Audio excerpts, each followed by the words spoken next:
Hello ವೀಕ್ಷಕರೇ, ಇವತ್ತಿನ ಒಂದು ಅಪ್ಡೇಟ್ನಲ್ಲಿ ಧರ್ಮಸ್ಥಳದ ಕೇಸ್ನ ಪ್ರಕರಣದಲ್ಲಿ ಕೊಂದವರು ಯಾರು ಎಂಬ ಪ್ರೊಟೆಸ್ಟ್ನಲ್ಲಿ ಲಾಯರ್ ಜಗದೀಶ್ ಅವರ ಮೊದಲ ಪ್ರತಿಕ್ರಿಯೆ ಏನಿತ್ತು ಅಂತ ಈ ಒಂದು ಅಪ್ಡೇಟಲ್ಲಿ ತಿಳಿದುಕೊಳ್ಳೋಣ.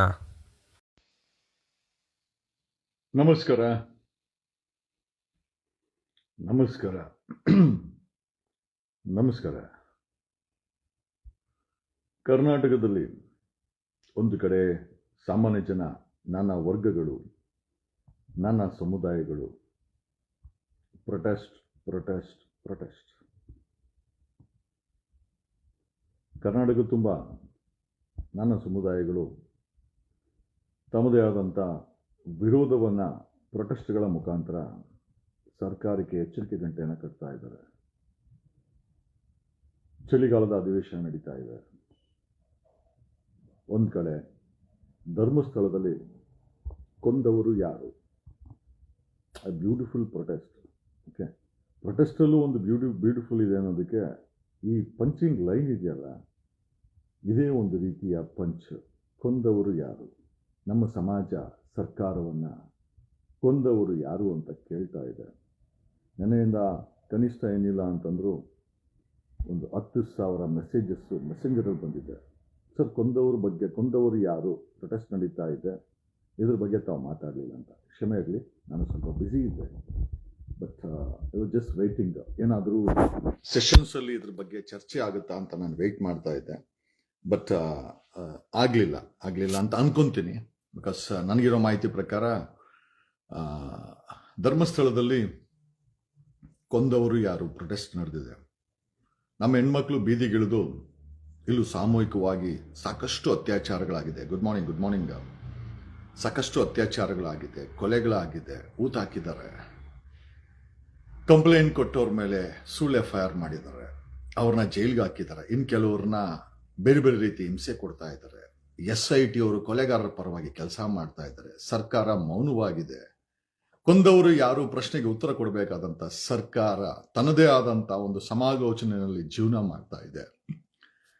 ವಿರೋಧ ಪಕ್ಷ ಕೊಂದವರು ಯಾರು ಅನ್ನೋದಕ್ಕೆ ಪ್ರಶ್ನೆ ಕೇಳಬೇಕಾದಂಥ ವಿರೋಧ ಪಕ್ಷ ಸಾರಾಯಿ ಬಂದ್ ಮಾಡಿ, ಇವ್ರು ಇರ್ಬೇಕಾದ್ರೂ ಬಂದ್ ಮಾಡ್ಬೋದಾಗಿತ್ತು. BJP ಇರ್ಬೇಕಾದ್ರೂ ಕೂಡ ಸಾರಾಯಿನ ಬಂದ್ ಮಾಡ್ಬೋದಾಗಿತ್ತು, ಎಣ್ಣೆನ ಬಂದ್ ಮಾಡ್ಬೋದಾಗಿತ್ತು, ಮದ್ಯಪಾನವನ್ನು ಬಂದ್ ಮಾಡ್ಬೋದಾಗಿತ್ತು. ಮಾಡಲಿಲ್ಲ, ಯಾಕಂದ್ರೆ ಯೋಗ್ಯತೆ ಇಲ್ಲ. ಧರ್ಮಸ್ಥಳದಲ್ಲಿ ಕೊಂದವರು ಯಾರು? ನಮ್ಮ ಹೆಣ್ಮಕ್ಳು ಬೀದಿಗಿಳ್ಕೊಂಡು ಸರ್ಕಾರವನ್ನು ಪ್ರಶ್ನೆ ಮಾಡ್ತಾರೆ. ಈ ಒಂದು ಸರ್ಕಾರವನ್ನು ಪ್ರಶ್ನೆ ಮಾಡಬೇಕಾದಂಥ, ಅಂದರೆ ನೊಂದವರು ಯಾರು, ಅಥವಾ ನೊಂದವರು ಯಾರು ಅಂತಂದ್ರೆ ಬೀದಿಲಿರೋರು. ನೆನ್ನೆ ಧರ್ಮಸ್ಥಳದಲ್ಲಿ ಪ್ರೊಟೆಸ್ಟ್ ಮಾಡಿದವರು ನೊಂದವರು. ಕೊಂದವರು ಯಾರು ಅಂತ ನೊಂದವರು ಕೇಳ್ತಾ ಇದ್ದಾರೆ. ಓಕೆ, ಈ ಪ್ರಶ್ನೆಯನ್ನ ವಿರೋಧ ಪಕ್ಷ ಸೆಷನ್ನಲ್ಲಿ ಸರ್ಕಾರವನ್ನ ಪ್ರಶ್ನೆ ಮಾಡಬೇಕಾಗಿತ್ತು. ನಾನು ಕರ್ನಾಟಕದ 7 ಕೋಟಿ ಕನ್ನಡಿಗರಲ್ಲಿ ಏನು ಹೇಳೋದೇನೋ ಅಂತಂದ್ರೆ, ನೀವು ಓಟ್ ಹಾಕುವಂಥವ್ರು, ನಿಮ್ಮ ರಾಮರಾಜ್ಯವನ್ನ ತೋರಿಸಿ ಓಟ್ ತಗೊಳ್ಳೋಂಥ BJPಯವರು ಕೊಂದವರು ಯಾರು ಅಂತ ಸರ್ಕಾರವನ್ನ ಪ್ರಶ್ನೆ ಮಾಡಬೇಕಾಗಿತ್ತು. ಸೆಷನ್ ನಡೀತಾ ಇದೆ. ಸೆಷನ್ ಯಾರಿಗೋಸ್ಕರ ನಡೆಸ್ತಾ ಇರೋದು? For whom the session is going on. We the people of India solemnly constitute and vote this people as our representatives, so that they can resolve and work for the society as well as the citizens who vote for them. But are they working for you? ಇವತ್ತಿನ ಸರ್ಕಾರ ಆಗಿರ್ಬೋದು, ವಿರೋಧ ಪಕ್ಷ ಆಗಿರ್ಬೋದು, ಜನಗಳಿಗೆ 7 ಕೋಟಿ ಕನ್ನಡಿಗರಿಗೆ ಕೆಲಸ ಮಾಡ್ತಾ ಇದೆ ಅಂತ ಅನ್ಸುತ್ತಾ ನಿಮ್ಗೆ? ಅನ್ಸಿದ್ರೆ ಒಂದು ಕಡೆ ಧರ್ಮಸ್ಥಳದಲ್ಲಿ ಒಂದು ದೊಡ್ಡ ನೊಂದವರ ಕೂಗು. ಕೊಂದವರು ಯಾರು? ನೊಂದವರು ಕೇಳ್ತಾ ಇದ್ದಾರೆ. ಧರ್ಮಸ್ಥಳದಲ್ಲಿ ನೊಂದವರು ಕೇಳ್ತಾ ಇದ್ದಾರೆ, ಕೊಂದವರು ಯಾರು ಅಂತ. ದಮ್ಮು ತಾಕತ್ತು ಇರುವಂತ ಸರ್ಕಾರ ಖಂಡಿತವಾಗಿ ಉತ್ತರ ಕೊಡಬೇಕಾಗತ್ತೆ. It is a duty bound responsibility of a bona fide government to answer. ಕೊಂದವರು ಯಾರು? ಧರ್ಮಸ್ಥಳದ ವಿಚಾರದಲ್ಲಿ ಕೊಂದವರು ಯಾರು ಅಂತಂದ್ರೆ, ಕಂಪ್ಲೇಂಟ್ ಕೊಟ್ಟವ್ರನ್ನ ಫಿಕ್ಸ್ ಮಾಡೋರೆ ನಾವು ಅನ್ನೋ ಮಟ್ಟಕ್ಕೆ ಸರ್ಕಾರ ನಿಂತ್ಕೊಂಡಿದ್ರೆ, 3 ಪಕ್ಷಗಳು, ನೀವು ಓಟ್ ಹಾಕದಂತ 3 ಪಕ್ಷಗಳು ಕೊಂದವರು ಯಾರು ಅಂತ ನೊಂದವ್ರು ಕೇಳ್ತಾರೆ. ಇಲ್ಲ, ಕೊಂದವರು ಯಾರು ಅದು ನಾವು ಹೇಳಕ್ ಆಗಲ್ಲ. ಯಾಕೆಂದ್ರೆ ಕೊಂದಿರೋರು ನಮಗೆ ಗೊತ್ತಿದೆ. ಅವರನ್ನ ಪ್ರೊಟೆಕ್ಟ್ ಮಾಡಕ್ಕೋಸ್ಕರ ಸರ್ಕಾರ ಇದೆ. ಅವ್ರನ್ನ ಉಳ್ಸಕ್ಕೋಸ್ಕರ 3 ಪಕ್ಷಗಳು, JDS, ಕಾಂಗ್ರೆಸ್, BJP, ಸೋಕಾಲ್ಡ್ ರಾಮರಾಜ್ಯ ಮಾಡ್ತೀವಿ ಅಂತೇಳಿ ಪದೇ ಪದೇ ಭಾಷಣವನ್ನ ಮಾಡಿ ನಿಮ್ಮ ತಲೆಗೆ ಉಳು ಬಿಡುವಂತ BJP ಆಗಿರ್ಬೋದು, ಅಥವಾ ಮೈನಾರಿಟೀಸು, ಮತ್ತೆ I think I think depressed ಕ್ಲಾಸ್ಗಳ ಪರವಾಗಿ ನಿಂತ್ಕೊಳ್ಳುವಂತ ಕಾಂಗ್ರೆಸ್ ಆಗಿರ್ಬೋದು ಮತ್ತೆ ರೈತರ ಪರ ಇರುವಂತ ಕುಮಾರಸ್ವಾಮಿ ಅವರ ನೆನೆ ಬರ್ಡೇ ಆಗಿದೆ. I never saw him. ಇವತ್ತು ಧರ್ಮಸ್ಥಳದಲ್ಲಿ ನೊಂದವರು ಕೊಂದವರು ಯಾರು ಅಂತ ಪ್ರಶ್ನೆ ಮಾಡ್ತಾ ಇದ್ದಾರೆ. ಸರ್ಕಾರ ಮೌನಕ್ಕೆ ಜಾರಿದ್ರೆ ವಿರೋಧ ಪಕ್ಷಗಳು ದಿಕ್ಕು ತಪ್ಪಿಸುವಂತ ಕೆಲಸಗಳನ್ನ ಮಾಡ್ತಾ ಇದೆ. ನೋಡಿದ್ರಲ್ಲ ಮೊನ್ನೆ ಸೆಷನ್ ನಡಿಬೇಕಾದ್ರೆ ಅವನು ಯಡಿಯೂರಪ್ಪನ ಮಗ ಪೋಸ್ಕೋ ಆರೋಪಿ ಯಡಿಯೂರಪ್ಪನ ಮಗ ಅವನು ವಿಜಿ ಆ ರೈತರು ವೇಷ ಹಾಕೊಂಡು ಬೀದಿಲಿ ನಿಂತ್ಕೊಂಡಿದ್ದಾನೆ. ಲೆಕ್ಕ ಹಾಕೊಳ್ಳಿ, ಇವ್ರುಗಳಿಗೆ ಡ್ರಾಮಾ ಬಾಜಿ ಬೇಕಾಗಿದೆ. ಜನರ ಪರವಾಗಿ ಕೆಲಸ ಮಾಡೋ ಯೋಗ್ಯತೆ ಇರೋರನ್ನ ನೀವು ಯಾರು ವೋಟ್ ಮಾಡಿಲ್ಲ ಅನ್ನೋದನ್ನ ಪದೇ ಪದೇ ನಿಮಗೆ ನೆನಪಿಗೆ ತರಬೇಕಾದಂತ ಅವಶ್ಯಕತೆ ಇದೆ ಅಂತ ನಿಮ್ಗೆಲ್ಲ ಹೇಳ್ತಾ ಇದ್ದೀನಿ. The matter is so simple that you voted for criminals. ನಿಮ್ಗೆ ಕೆಲಸ ಮಾಡೋರ್ ಪರವಾಗಿ ನೀವು ಯಾರು ಕೂಡ ವೋಟ್ ಹಾಕಿಲ್ಲ. 7 ಕೋಟಿ ಜನ ಆಮೇಲೆ ನಿಂತ್ಕೊಂಡು ಇಲ್ಲ ಬಿಡಿ. ನಮ್ಮಂತವ್ರು ಚುನಾವಣೆಗೆ ನಿಂತ್ಕೊಂಡ್ರೆ ನಿಮ್ಮಂತವ್ರು ವೋಟ್ ಹಾಕ್ತೀರಾ, ಬಟ್ ನಮ್ಮಂತವ್ರಿಗೆ ಯಾವುದೇ ಪಕ್ಷಗಳು ಟಿಕೆಟ್ ಕೊಡಲ್ಲ. ಈಗ ಟಿಕೆಟ್ ವಿಚಾರಕ್ಕೆ ಬಂದ್ರೆ ರಾಹುಲ್ ಗಾಂಧಿ ಪ್ರೈಮ್ ಮಿನಿಸ್ಟರ್ ಆಗ್ಬೇಕು, D K Shivakumar chief minister ಆಗ್ಬೇಕು. ಆದ್ರೆ ಸಾಮಾನ್ಯ ಮನುಷ್ಯ ದುಡ್ಡಿಲ್ದೋನು ಒಂದು ಕಾರ್ಪೊರೇಟರ್ ಕೂಡ ಆಗಕ್ಕಾಗಲ್ಲ. ಅವ್ರಿಗೆ ನಾವು ಟಿಕೆಟ್ ಕೊಡೋದು ಇಲ್ಲ ಅನ್ನೋದನ್ನ ಪದೇ ಪದೇ 2023ರಲ್ಲಿ 2 ಲಕ್ಷ ಡೆಪಾಸಿಟ್ ಇಸ್ಕೊಂಡು MLA ಟಿಕೆಟ್ ಆಕಾಂಕ್ಷಿಗಳಿಗೆ ಟಿಕೆಟ್ ಸೇಲ್ ಮಾಡಕ್ಕೆ ನಿಂತ್ಕೊಂಡಂತ ಇದೇ ಡಿ ಕೆ ಶಿವಕುಮಾರ ಈಗ 369 ಕಾರ್ಪೊರೇಟರ್ ಸೀಟ್ಗಳನ್ನ ಸೇಲ್ಗಿಟ್ಟಿದ್ದಾನೆ. ಆಮೇಲೆ ಆಕಾಂಕ್ಷಿಗಳು 50,000 ಕೊಡಬೇಕಂತೆ. ಯಾರ ಮನೆ ಹಾಳು ಮಾಡಕ್ಕೆ ಈ ಕಾಂಗ್ರೆಸ್ ಈ ಡಿ ಕೆ ಶಿವಕುಮಾರ ಸೀಟುಗಳನ್ನ ವ್ಯಾಪಾರೀಕರಣಕ್ಕೆ ಇಳಿದರೆ ನಾಚಿಕೆ ಮಾನ ಮರ್ಯಾದೆ ಏನು ಇಲ್ವಾ? ನಮ್ ಪ್ರಶ್ನೆ ಏನಪ್ಪಾ ಅಂತಂದ್ರೆ ಎಲ್ಲದೂ ವ್ಯಾಪಾರನ. ಎವ್ರಿಥಿಂಗ್ ಕಾಂಗ್ರೆಸ್ ಅಲ್ಲಿ ಡಿ ಕೆ ಶಿವಕುಮಾರನ KPCC ಆಡಳಿತದಲ್ಲಿ ಎಲ್ಲವುದು ಒಂದು ಬುಕ್ ಅನ್ನು ಸಹ ನಾಟ್ ಫಾರ್ ಸೇಲ್ ಬುಕ್ ಅನ್ನು ಸಹ 100 ರೂಪಾಯಿಗೆ ಮಾರುವಂತ KPCC ಅಧ್ಯಕ್ಷ ಈಗ 369 ಕಾರ್ಪೊರೇಟರ್ ಸೀಟುಗಳನ್ನ ಶ್ರೀಮಂತರಿಗೆ ಸೇಲ್ ಮಾಡಕ್ಕೆ ಸೇಲ್ಗಿಟ್ಟಿದ್ದಾನೆ. ಆಫರ್ ಏನ್ ಗೊತ್ತಾ? ನೀವೇನಾದ್ರೂ ಕಾಂಗ್ರೆಸ್ ಟಿಕೆಟ್ ಬೇಕು ಅನ್ನೋದಾದ್ರೆ ಆಕಾಂಕ್ಷಿ ಆಗಿದ್ರೆ 50,000 ಅವರ ಉಂಡಿಗೆ ಹಾಕಿ ಅವರ ಹತ್ರ ಭಿಕ್ಷೆ ಬೇಡಕ್ಕೆ ಲೈನಲ್ಲಿ ನಿಂತ್ಕೊಬೇಕು. ನಿಮಗೆ ಅಂತ ಗತಿ ಬರಬಾರದು. ಯಾಕೆ ಅಂತಂದ್ರೆ ನಾವಿರೋದು ಪ್ರಜಾಪ್ರಭುತ್ವದಲ್ಲಿ.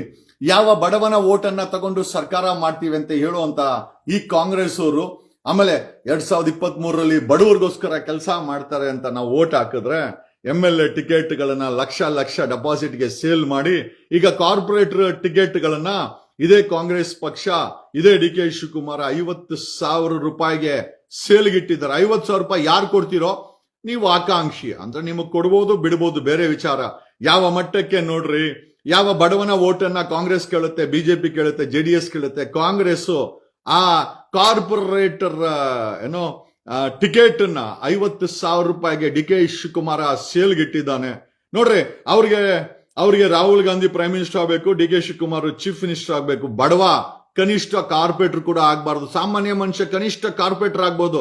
ನಿಜವಾಗ್ಲೂ ಆ ಡಿ ಕೆ ಶಿವಕುಮಾರ್ಗೆ ಯೋಗ್ಯತೆ ಅನ್ನೋದು ಇದ್ದಿದ್ರೆ ಸಾಮಾನ್ಯ ಜನರ ಬಗ್ಗೆ ಹೇಳ್ತಾನಲ್ಲ, ಒಬ್ಬ ಸಾಮಾನ್ಯ ಮನುಷ್ಯರಿಗೆ ನಮ್ಮ ಪಾರ್ಟಿನಲ್ಲಿ ಏನ್ ಕೊಟ್ಟಿದ್ಯಾ? 50,000 ರೂಪಾಯಿ ಇದ್ರೆ ನೀನು ಆಕಾಂಕ್ಷಿ. ಅದು ಆಕಾಂಕ್ಷಿ, ಟಿಕೆಟ್ ಅಲ್ಲ, ಆಕಾಂಕ್ಷಿ. ಮತ್ತೆ ಟಿಕೆಟ್ ಬೇಕಾದ್ರೆ ವಗೇರ ಅಲ್ಲಿ ಹೋಗಿ ಸದಾಶಿವನಗರದಲ್ಲಿ ನೋಡಿದ್ರೇನೆ ಅದು ಯಾವ ರೀತಿ ನೋಡ್ಬೇಕು ಅಂತ ಟಿಕೆಟ್ ಬೇಕಾದವ್ರಿಗೆ ಗೊತ್ತಾಗತ್ತೆ. ಈ ಕಾಂಗ್ರೆಸ್ ಅನ್ನೋದು ಒಂದು ಕಮರ್ಷಿಯಲ್ ಪಕ್ಷವಾಗಿ ಮಾರ್ಪಟ್ಟಿದೆ. ಒಂದು ಕಡೆ ಬಿಜೆಪಿಯವರು ಎಲೆಕ್ಟ್ರಾನಿಕ್ ಬಾಂಡ್ಸ್ ಅಲ್ಲಿ 1,000 ಕೋಟಿ ತಗೊಂಡ್ರೆ 78 ವರ್ಷದಲ್ಲಿ ಜನರ ಹತ್ರ ದೇಣಿಗೆ ತಗೊಂಡು ಬಂದಂತ ಕಾಂಗ್ರೆಸ್ ಈಗ ಓಪನ್ ಆಗಿ ಕಾರ್ಪೊರೇಟರ್ ಸೀಟ್ಗಳನ್ನ ಸೇಲ್ಗಿಟ್ಟಿದೆ. ಯಾರಿಗ್ ಬೇಕಾದ್ರು sale sale sale sale sale. ನೀವು ಕಾರ್ಪೊರೇಟರ್ ಆಗ್ಬೇಕಾ? ಕಾಂಗ್ರೆಸ್ ಇಂದ ಟಿಕೆಟ್ ಬೇಕಾ? Sale sale sale. 50,000 ರೂಪಾಯಿ ಡೆಪಾಸಿಟ್ ಅನ್ನ ಕಟ್ಟಿ ಸೇಲ್ ಅಲ್ಲಿ ವೇಟ್ ಮಾಡಿ ಯಾರು ಹೈಯೆಸ್ಟ್ ಬಿಡ್ ಅನ್ನ ಕರೀತಾರೋ ಅವರಿಗೆ ಕಾರ್ಪೊರೇಟರ್ ಟಿಕೆಟ್ ಅನ್ನ ಕೊಡಲಾಗುವುದು ಅಂತ ಇಂಡೈರೆಕ್ಟ್ ಆಗಿ ಈ ಡಿ ಕೆ ಶಿವಕುಮಾರ್ ತನ್ನ 369 ಕಾರ್ಪೊರೇಟರ್ ಸೀಟ್ಗಳನ್ನ ಸೇಲಿಗೆ ಇಟ್ಟಿರೋ ಅಂತ ಇದೇ ಡಿ ಕೆ ಶಿವಕುಮಾರ್. ಈ ರೀತಿ ವ್ಯಾಪಾರೀಕರಣ ಮಾಡೋ ಈ ಪಕ್ಷಗಳು, ಈ ಡಿ ಕೆ ಶಿವಕುಮಾರ್ ಅಂತವರು ಖಂಡಿತ ಧರ್ಮಸ್ಥಳದ ವಿಚಾರದಲ್ಲಾಗಿರ್ಬೋದು, ಧರ್ಮಸ್ಥಳದ ವಿಚಾರದಲ್ಲಿ ನೊಂದವರು ಬೀದಿನಲ್ಲಿ ನಿಂತ್ಕೊಂಡು ಕೊಂದವರು ಯಾರು ಅಂತ ಕೇಳ್ತಾ ಇದ್ದಾರೆ. ಮೌನಕ್ಕೆ ಜಾರಿರೋ ಅಂತ ಈ ಕಾಂಗ್ರೆಸ್ ಸರ್ಕಾರ ಡಿ ಕೆ ಶಿವಕುಮಾರ್ ಅಂತವ್ರನ್ನ, ಕಾಂಗ್ರೆಸ್ ಅಲ್ಲಿರೋರ್ನ, ಬಿಜೆಪಿ ಅವ್ರನ್ನ, JDS ಅವ್ರನ್ನ, 3 ಪಕ್ಷದವರನ್ನ ನೀವುಗಳು ಸೋಲಿಸಿದ ದಿವಸ ನೀವು ಗೆಲ್ತೀರಾ. ಪ್ರೊಟೆಸ್ಟ್ ಮಾಡೋ ಅಂತ ಅವಶ್ಯಕತೆ ಇಲ್ಲ. ಒಂದು ಕಡೆ ಧರ್ಮಸ್ಥಳದಲ್ಲಿ ನೊಂದವರು ಕೊಂದವರು ಯಾರು ಅಂತ ಹೆಣ್ಮಕ್ಳು ಬೀದಿಗಿಳಿದು ರ್ಯಾಲಿ ಮಾಡ್ತಾ ಇದ್ರೆ ಮೌನವಾಗಿ ಕುಳಿತಿರೋ ಅಂತ ಸಿದ್ದರಾಮಯ್ಯನ ಸರ್ಕಾರ, ಯಾವ ಅಹಿಂದ ಹೆಸರು ಹೇಳ್ಕೊಂಡು 2 ಬಾರಿ ಸಿಎಂ ಸಿದ್ದರಾಮಯ್ಯ ಸಿಎಂ ಆದ್ನೋ, ಮತ್ತೆ ಯಾವ ಅಹಿಂದ ಹೆಸರು ಹೇಳ್ಕೊಂಡು ಸರ್ಕಾರ ಮಾಡಿದ್ರೋ ಅದೇ ಅಹಿಂದ ಜನರು ಕೂಡ ಅಲ್ಲಿ ಸತ್ತಿದ್ದಾರೆ. ಎಲ್ಲಾ ಜಾತಿಯ ಜನ ಧರ್ಮಸ್ಥಳ ಸತ್ತಿದ್ರೆ ಯಾರು ಸತ್ತೇ ಇಲ್ಲ ಅನ್ನೋ ರೀತಿನಲ್ಲಿ ಸತ್ತ ಸರ್ಕಾರ, ಈ ಕಾಂಗ್ರೆಸ್ ಸತ್ತ ಸರ್ಕಾರ ನಡ್ಕಂತ ಇದೆ. ಒಂದು ಕಡೆ ಕರ್ನಾಟಕದಾದ್ಯಂತ ಪ್ರೊಟೆಸ್ಟ್ ನೋಡಿ, ಕಾಂಗ್ರೆಸ್ ರೋಸ್ಟ್ ಮಾಡಿದ್ರೆ ನಂಬರ್ಸೇ ಕಮ್ಮಿ ಆಗ್ಬಿಡ್ತಾರೆ. ನೋಡ್ತಾ ಇದ್ದವರೆಲ್ಲ ಮೋಸ್ಟ್ಲಿ ಕಾಂಗ್ರೆಸ್ ಅವರು ಅಂತಾರೆ ಟಪಕ್ ಅಂತ ಕೆಳಗೆ ಬಿದ್ದೋಯ್ತು ನಂಬರ್ಸು. ಏನೋ ನಾನು ಯಾವ ಪಕ್ಷದ ಪರನೂ ಅಲ್ಲ, ಯಾವ ವ್ಯಕ್ತಿಯ ಪರನೂ ಅಲ್ಲ, ನಾನು ಜನಪರ, ನಾನು ಜನರ ಪರ. ಒಂದು ಕಡೆ ಧರ್ಮಸ್ಥಳದಲ್ಲಿ ನೊಂದವರು ಕೊಂದವರು ಯಾರು ಅಂತ ಕೇಳ್ತಾ ಇದ್ರೆ, ಹುಬ್ಳಿ ಧಾರವಾಡದಲ್ಲಿ ಮಕ್ಕಳು ಯುವಕರು ನಮ್ಗೆ ಕೆಲಸ ಬೇಕಯ್ಯ, ನನಗೆ 2.5 ಲಕ್ಷ ಸರ್ಕಾರಿ ನೌಕರರುಗಳು ಖಾಲಿ ಇದೆ, ಭರ್ತಿ ಮಾಡಯ್ಯ ಅಂತ ಅಲ್ಲಿ ಪ್ರೊಟೆಸ್ಟ್ ಮಾಡ್ತಾ ಇದ್ದಾರೆ. ಒಂದು ಕಡೆ ಮೆಕ್ಕೆಜೋಳ ರೈತರು ನಮ್ಗೆ ಬೆಲೆ ಕೊಡಿ ಅಂತ ಪ್ರೊಟೆಸ್ಟ್ ಮಾಡ್ತಾ ಇದ್ದಾರೆ. ಕಬ್ಬು ಬೆಳೆಗಾರರು ಸಹ 1 ತಿಂಗಳ ಕಾಲ ಪ್ರೊಟೆಸ್ಟ್ ಮಾಡ್ತಾ ಇದ್ರು. ಇನ್ನೊಂದು ಕಡೆ ಬಿಡದಿಯಲ್ಲಿ ರೈತರು ಡಿ.ಕೆ. ಶಿವಕುಮಾರ್ ನಮ್ಮ ಜಮೀನನ್ನ ಕಿತ್ಕೊಂಬೇಡ ಮಾರಯ್ಯ. ನೋಡ್ರಿ, ಕನ್ನಡ ಪರ ಸಂಘಟನೆಗಳು ಯೋಚನೆ ಮಾಡಬೇಕು. ನಮ್ಮ ಕನ್ನಡಿಗ ರೈತರ ಜಮೀನನ್ನ ಡಿ.ಕೆ. ಶಿವಕುಮಾರ್ ಬಿಡದಿನಲ್ಲಿ ಕಿತ್ಕೊಂಡು ಯಾರೋ ಬಾಂಬೆ ಅವ್ರಿಗೆ, ಹಿಂದಿ ಅವ್ರಿಗೆ, ವೆಸ್ಟ್ ಬೆಂಗಾಲ್ ಅವ್ರಿಗೆ, ಮುಂಬೈ ಅವ್ರಿಗೆ ಸೈಟ್ಗಳು ಮಾಡಿ ಮಾರಾಟ ಮಾಡಕ್ ಹೋಗ್ತಾ ಇದ್ದಾನೆ. ಒಂದು ಕಡೆ ಬಿಡದಿನಲ್ಲಿ ರೈತರು ಪ್ರೊಟೆಸ್ಟ್ ಮಾಡ್ತಾ ಇದ್ದಾರೆ. I stand. ನೀವು ರೈತರು ಯಾರೋ ನನಗೆ ಫೋನ್ ಮಾಡಿ ಏನೋ ಸಪೋರ್ಟ್ ಅಂತೂ ಕೇಳಿಲ್ಲ. ನನಗೆ ಗೊತ್ತಿದೆ ಕುಮಾರಸ್ವಾಮಿ ಹೇಳಿರ್ಬೇಕು, ಜಗದೀಶ್ ಅವ್ರನ್ನೆಲ್ಲ ಕರಿಬೇಡಿ, ಶೋನ ಟೇಕ್ ಆಫ್ ಮಾಡ್ಬಿಡ್ತಂತ. ನನ್ಗೇನು ಕರಿಬೇಡಿ, ಬಟ್ ಆದ್ರೂ ಸಹ ನೀವು ಕರೀದ ಹೋಗ್ಲಿ, ಬಿಡದಿಯ ರೈತರು ನನಗೆ ಒಂದು ಫೋನ್ ಮಾಡಬಹುದಾಗಿತ್ತು, ತಾವ್ಯಾರು ಮಾಡಿಲ್ಲ. ಎನಿಯೋ ಡಸಂಟ್ ಮ್ಯಾಟರ್, ನೀವು ಫೋನ್ ಮಾಡಿದಿರಲಿ, ಕೇಳ್ದಿರೋರ್ಲಿ, ಬಿಡದಿನಲ್ಲಿ ನಡೀತಾ ಇರುವಂತ ರೈತರ ಹೋರಾಟಕ್ಕೆ ನಮ್ಮ ಸಂಪೂರ್ಣ ಬೆಂಬಲ ಇರುತ್ತೆ ಅಂತ ಹೇಳುತ್ತಾ, ರೈತರು ಕರ್ನಾಟಕದಲ್ಲಿ 1 ಇಂಚು ಜಾಗವನ್ನ ಸರ್ಕಾರಕ್ಕೆ ಕೊಡಬೇಡಿ. KDB ಅವರು 1.5 ಲಕ್ಷ ಜಮೀನನ್ನ ನಿಮ್ಮ ಹತ್ರ ಕಿತ್ಕೊಂಡು ಕಳೆದ 55 ವರ್ಷದಲ್ಲಿ ಫ್ಯಾಕ್ಟರಿಗಳನ್ನ ಸೆಟಪ್ ಮಾಡಿದ್ದಾರೆ. ಎಷ್ಟು ಫ್ಯಾಕ್ಟರಿ ಸೆಟಪ್ ಮಾಡಿದ್ದಾರೆ ಅಂತ ನಾವು ನೋಡಬೇಕಾಗಿದೆ. ಇವತ್ತಿನ ಸಮಯದಲ್ಲಿ ರೈತರ ಜಮೀನನ್ನ ಕಿತ್ಕೊಂಡು ಬಿಡದಿನಲ್ಲಿ ಲೇಔಟ್ ಮಾಡಕ್ ಹೋಗ್ತಾ ಇರುವಂತ ಡಿ.ಕೆ. ಶಿವಕುಮಾರನಿಗೆ ತಕ್ಕ ಪಾಠವನ್ನ ಕಲಿಸಿ ಆನೇಕಲ್ ಹತ್ರ 2.5 ಸಾವಿರ ಎಕರೆ ಫ್ಯಾಕ್ಟರಿ ಮಾಡಬೇಕಂತೆ. ಅವರ ಅಜ್ಜಿ ಪಿಂಡ ಇಲ್ಲಿ ಬೆಂಗಳೂರಲ್ಲಿ ಓಡಾಡಕ್ ಆಗ್ತಾ ಇಲ್ಲ, ರಸ್ತೆಗಳು ಗುಂಡಿ ಬಿದ್ದಿದೆ, 7,000 ಟನ್ ಕಸ ತಗೊಂಡೋಗಿ ಬಿಸಾಕ್ತೀರಾ. ಬೆಂಗಳೂರು ತುಂಬಾ ಬರೀ ಗಲೀಜು. ಇವತ್ತು ಪೊಲ್ಯೂಷನ್ ಜಾಸ್ತಿ ಆಗಿದೆ, ಕ್ಯಾನ್ಸರ್ ಪೇಷಂಟ್ಗಳು ಜಾಸ್ತಿ ಆಗಿದ್ದಾರೆ ಬೆಂಗಳೂರಲ್ಲಿ. ಆಮೇಲೆ ಇಂಥ ದರಿದ್ರ ಪರಿಸ್ಥಿತಿ ಮಾಡಿಟ್ಟಿರೋ ಕೆರೆಗಳನ್ನ ನುಂಗಾಕಿದಾರ ಬೆಂಗಳೂರಲ್ಲಿ. 1250 ಕೆರೆಗಳನ್ನ ನುಂಗಾಕಿ ನಿಮ್ ಎದೆ ಮೇಲೆ ಇಟ್ಕೊಂಡು 1,000 ಕೋಟಿ ಡಿಕ್ಲೇರ್ ಮಾಡ್ಕೊಂಡಿದ್ದೀರಾ. ರಾಜಕಾರಣಿಗಳು, ಭ್ರಷ್ಟ ರಾಜಕಾರಣಿಗಳು, ಭ್ರಷ್ಟ ಅಧಿಕಾರಿಗಳು ಅಂತ ಹೇಳುತ್ತಾ, ಈಗ ಡಿಕೆ ಒಂದ್ ಕಡೆ ಅದಾಯ್ತಾ, ಇನ್ನೊಂದು ಕಡೆ ಪೆರಿಫರಲ್ ರಿಂಗ್ ರೋಡ್ಗೆ ಡಿ.ಕೆ. ಶಿವಕುಮಾರನ್ಗೆ BDA ಅಕ್ವಿಸಿಷನ್, ಒಂದು ಕಡೆ BDA ಪೆರಿಫರಲ್ ರಿಂಗ್ ರೋಡ್ಗೆ ಜಾಗ ಬೇಕು. ಇನ್ನ ಕನಕಪುರದಲ್ಲಿ ಡಿ.ಕೆ. ಶಿವಕುಮಾರ್ಗೆ ಏರ್ಪೋರ್ಟ್ ಬೇಕಂತೆ, ಮನೆ ಹತ್ರನೇ, ಅಲ್ಲೂ ಒಂದು 10,000 ಎಕರೆ ಕೊಟ್ಟು ಬಿಡಿ. ಈ ಸರ್ಕಾರದ ಎದೆ ಮೇಲೆ ಇಕ್ಬಿಟ್ಟು ಬರೀ ರೈತರನ್ನ ಕಿತ್ಕೊಂಡು, ಜನರ ತೆರಿಗೆ ಕಿತ್ಕೊಂಡು ಜೀವನ ಮಾಡೋ ಈ ಕಾಂಗ್ರೆಸ್ ಸರ್ಕಾರ ಆಗಿರ್ಬೋದು, ವಿರೋಧ ಪಕ್ಷ ಬಿಜೆಪಿ, ಮೌನಕ್ಕೆ ಜಾರಿರೋ ಬಿಜೆಪಿ ಆಗಿರ್ಬೋದು, ಆಮೇಲೆ ಬ್ರದರ್ ಆಗಿರ್ಬೋದು, ನಮ್ ಬ್ರದರ್ ಕುಮಾರ್ ಅಣ್ಣಂದು ನೆನ್ನೆ ಬರ್ಡೇ. ಹ್ಯಾಪಿ ಬರ್ಡೇ ಕುಮಾರಸ್ವಾಮಿ ಅವರೇ. ನಿಮ್ಮ ಬರ್ಡೇಗೆ ನಿಮ್ ಶಿಷ್ಯಂದ್ರು ಬೆಂಗಳೂರು ತುಂಬಾ ಬರೀ ಬ್ಯಾನರ್ಗಳು ಕಟ್ಟಿದ್ದಾರೆ. ಹೈಕೋರ್ಟ್ ಆದೇಶ ಇದೆ ಅಲ್ಲ, ಬರ್ಡೇಗೆ ಏನ್ ಕುಮಾರಸ್ವಾಮಿ ಬ್ಯಾನರ್ ಹಾಕಿಬಿಟ್ಟೆ ನೀವು ಏನೋ ಆ ಅಪ್ಪನಿಗೆ ಹೇಳ್ಬೇಕಾ? ಹೈಕೋರ್ಟ್ ಆದೇಶ ಇದ್ರು ಕುಮಾರಸ್ವಾಮಿ ಶಿಷ್ಯಂದ್ರು ಬೆಂಗಳೂರು ತುಂಬಾ. ಕುಮಾರಸ್ವಾಮಿ ಅವರೇ, ನಿಮ್ಮ ಆರೋಗ್ಯ ಕೆಟ್ಟಿದೆ, ನಮಗೆ ಗೊತ್ತಿದೆ, ನಿಮ್ಮ ಆರೋಗ್ಯ ಚೆನ್ನಾಗಿರ್ಲಿ. ಬಟ್ ಒಂದ್ ವಿಚಾರ ಹೇಳ್ತೀನಿ, ಆ ಬೆಂಗಳೂರಲ್ಲಿ ನಿಮ್ಮ ಬ್ಯಾನರ್ಗಳು, ನಿಮ್ ಫೋಟೋ ಹಾಕೊಂಡು ಬೆಂಗಳೂರು ತುಂಬಾ ಬ್ಯಾನರ್ಗಳನ್ನ ಕಟ್ಟವ್ರೆ. ಮಲಿನ ಆಗಿದೆ ಬೆಂಗಳೂರು ವಾಸನೆ ಹೊಡಿತಾ ಇದೆ, ಆ ಮಟ್ಟಕ್ಕೆ ಮಾಲಿನ್ಯ ತುಂಬ್ಕೊಂಡಿದೆ. ದಯಮಾಡಿ ನಿಮ್ ಶಿಷ್ಯಂದ್ರಿಗೆ ಹೇಳಿ, ಹ್ಯಾಪಿ ಬರ್ಡೇಗೆ ಬೇಕಾದ್ರೆ ನಿಮ್ಗೊಂದು ಬೊಕ್ಕೆ ತಂದ್ಕೊಡ್ಲಿ ಅಲ್ವಾ, ಅಥವಾ ಯಾವ್ದಾದ್ರು ಅನಾಥಾಶ್ರಮಕ್ಕೆ ಹೋಗಿ ನಿಮ್ಮ ಹೆಸರಲ್ಲಿ ಊಟ ಹಾಕ್ಲಿ. ಅದು ಬಿಟ್ಟು ಆ ಬೆಂಗಳೂರಲ್ಲಿ ಇವ್ರು ದರಿದ್ರ ಮುಖಗಳನ್ನ ಹಾಕೊಂಡು ನಿಮ್ ಫೋಟೋ ಹಾಕೊಂಡು ಬ್ಯಾನರ್ಗಳನ್ನ ಕಟ್ಟಿ, ಬೆಂಗಳೂರಲ್ಲಿ ಹೈಕೋರ್ಟ್ ಆರ್ಡರ್ ಇದೆ, ಕರ್ನಾಟಕದಲ್ಲಿ ಹೈಕೋರ್ಟ್ ಆರ್ಡರ್ ಇದೆ, you cannot hang banners in public places ಅಂತ. ಆದರೂ ಕೂಡ ನಿಮ್ ಶಿಷ್ಯಂದ್ರು ಬೆಂಗಳೂರು ತುಂಬಾ ನಿಮ್ಮ ಬ್ಯಾನರ್ಗಳನ್ನ ಕಟ್ಟಿದ್ದಾರೆ. ಒಂದ್ ಕಡೆ ಡಿ.ಕೆ. ಶಿವಕುಮಾರ ಕೊಂದವರು ಯಾರು, ಧರ್ಮಸ್ಥಳಕ್ಕೆ ವಿಚಾರದಲ್ಲಿ ಈ ಕಾಂಗ್ರೆಸ್ ಸರ್ಕಾರ ಎಂತವ್ರಿಗೆ ಓಟ್ ಹಾಕಿದಿರ ನೋಡ್ರಿ. ಬಿಜೆಪಿನ ತೋರಿಸ್ಕೊಂಡು ಕಾಂಗ್ರೆಸ್ ಅವ್ರಿಗೆ ರಾಹುಲ್ ಗಾಂಧಿ ಪ್ರೈಮ್ ಮಿನಿಸ್ಟರ್ ಆಗಬೇಕು, ಡಿ ಕೆ ಶಿವಕುಮಾರ್ ಸಿಎಂ ಆಗಬೇಕು. ಇಲ್ಲಿ ಕಾರ್ಪೊರೇಷನ್ ಸೀಟುಗಳನ್ನ ಕಾರ್ಪೊರೇಟರ್ಗೆ ನೀವು ಯಾರಿಗಾನ ಆಕಾಂಕ್ಷಿ ಇದ್ರೆ ಕಾಂಗ್ರೆಸ್ ಅಲ್ಲಿ ಟಿಕೆಟ್ ಬೇಕು ಅಂದ್ರೆ ಸೇಲ್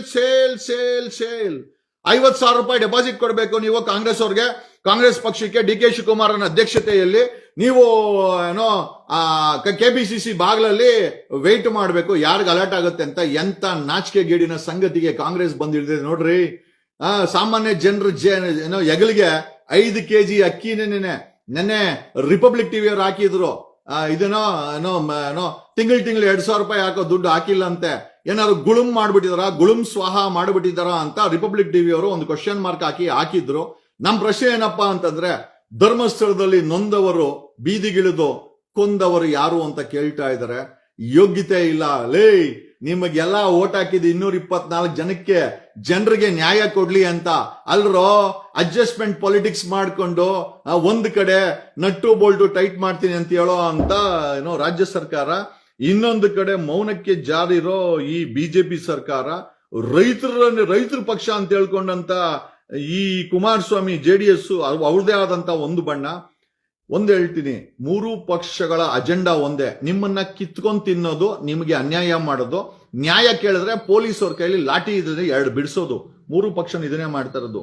3 ಪಕ್ಷದಲ್ಲಿ ಭ್ರಷ್ಟಾಚಾರ ನಡೆದಿದೆ, 3 ಪಕ್ಷಗಳಲ್ಲಿ ಸ್ಕ್ಯಾಮ್ಗಳು ನಡೀತಾ ಇದೆ, 3 ಪಕ್ಷಗಳಲ್ಲೂ ವಂಶ ಪಾರಂಪರೆಗೆ ಯಡಿಯೂರಪ್ಪನ ಮಗ, ಕುಮಾರಸ್ವಾಮಿ ಮಗ, ಸಿದ್ದರಾಮಯ್ಯನ ಮಗ, ಡಿ ಕೆ ಶಿವಕುಮಾರ್ ತಮ್ಮ, ಲಕ್ಷ್ಮೀ ಹೆಬ್ಬಾಳ್ಕರ್ ಅವ್ರ ಮಗ, ಸತೀಶ್ ಜಾರಕಿಹೊಳಿ ಅವ್ರ ಮಗಳು ಪ್ರಿಯಾಂಕಾ, ಈಶ್ವರ್ ಖಂಡ್ರೆ ಅವ್ರ ಮಗ, ಶಾಮನು ಶಿವಶಂಕರಪ್ಪ ಅವನ ಮಲ್ಲಿ, ಅವ್ರ ಹೆಂಡತಿ ಡಾಕ್ಟರ್ ಪ್ರಭಾ MP, ಇನ್ನ ಇವನೇರೋ ರಾಮಲಿಂಗಾರೆಡ್ಡಿ ಸೌಮ್ಯಾರೆಡ್ಡಿ.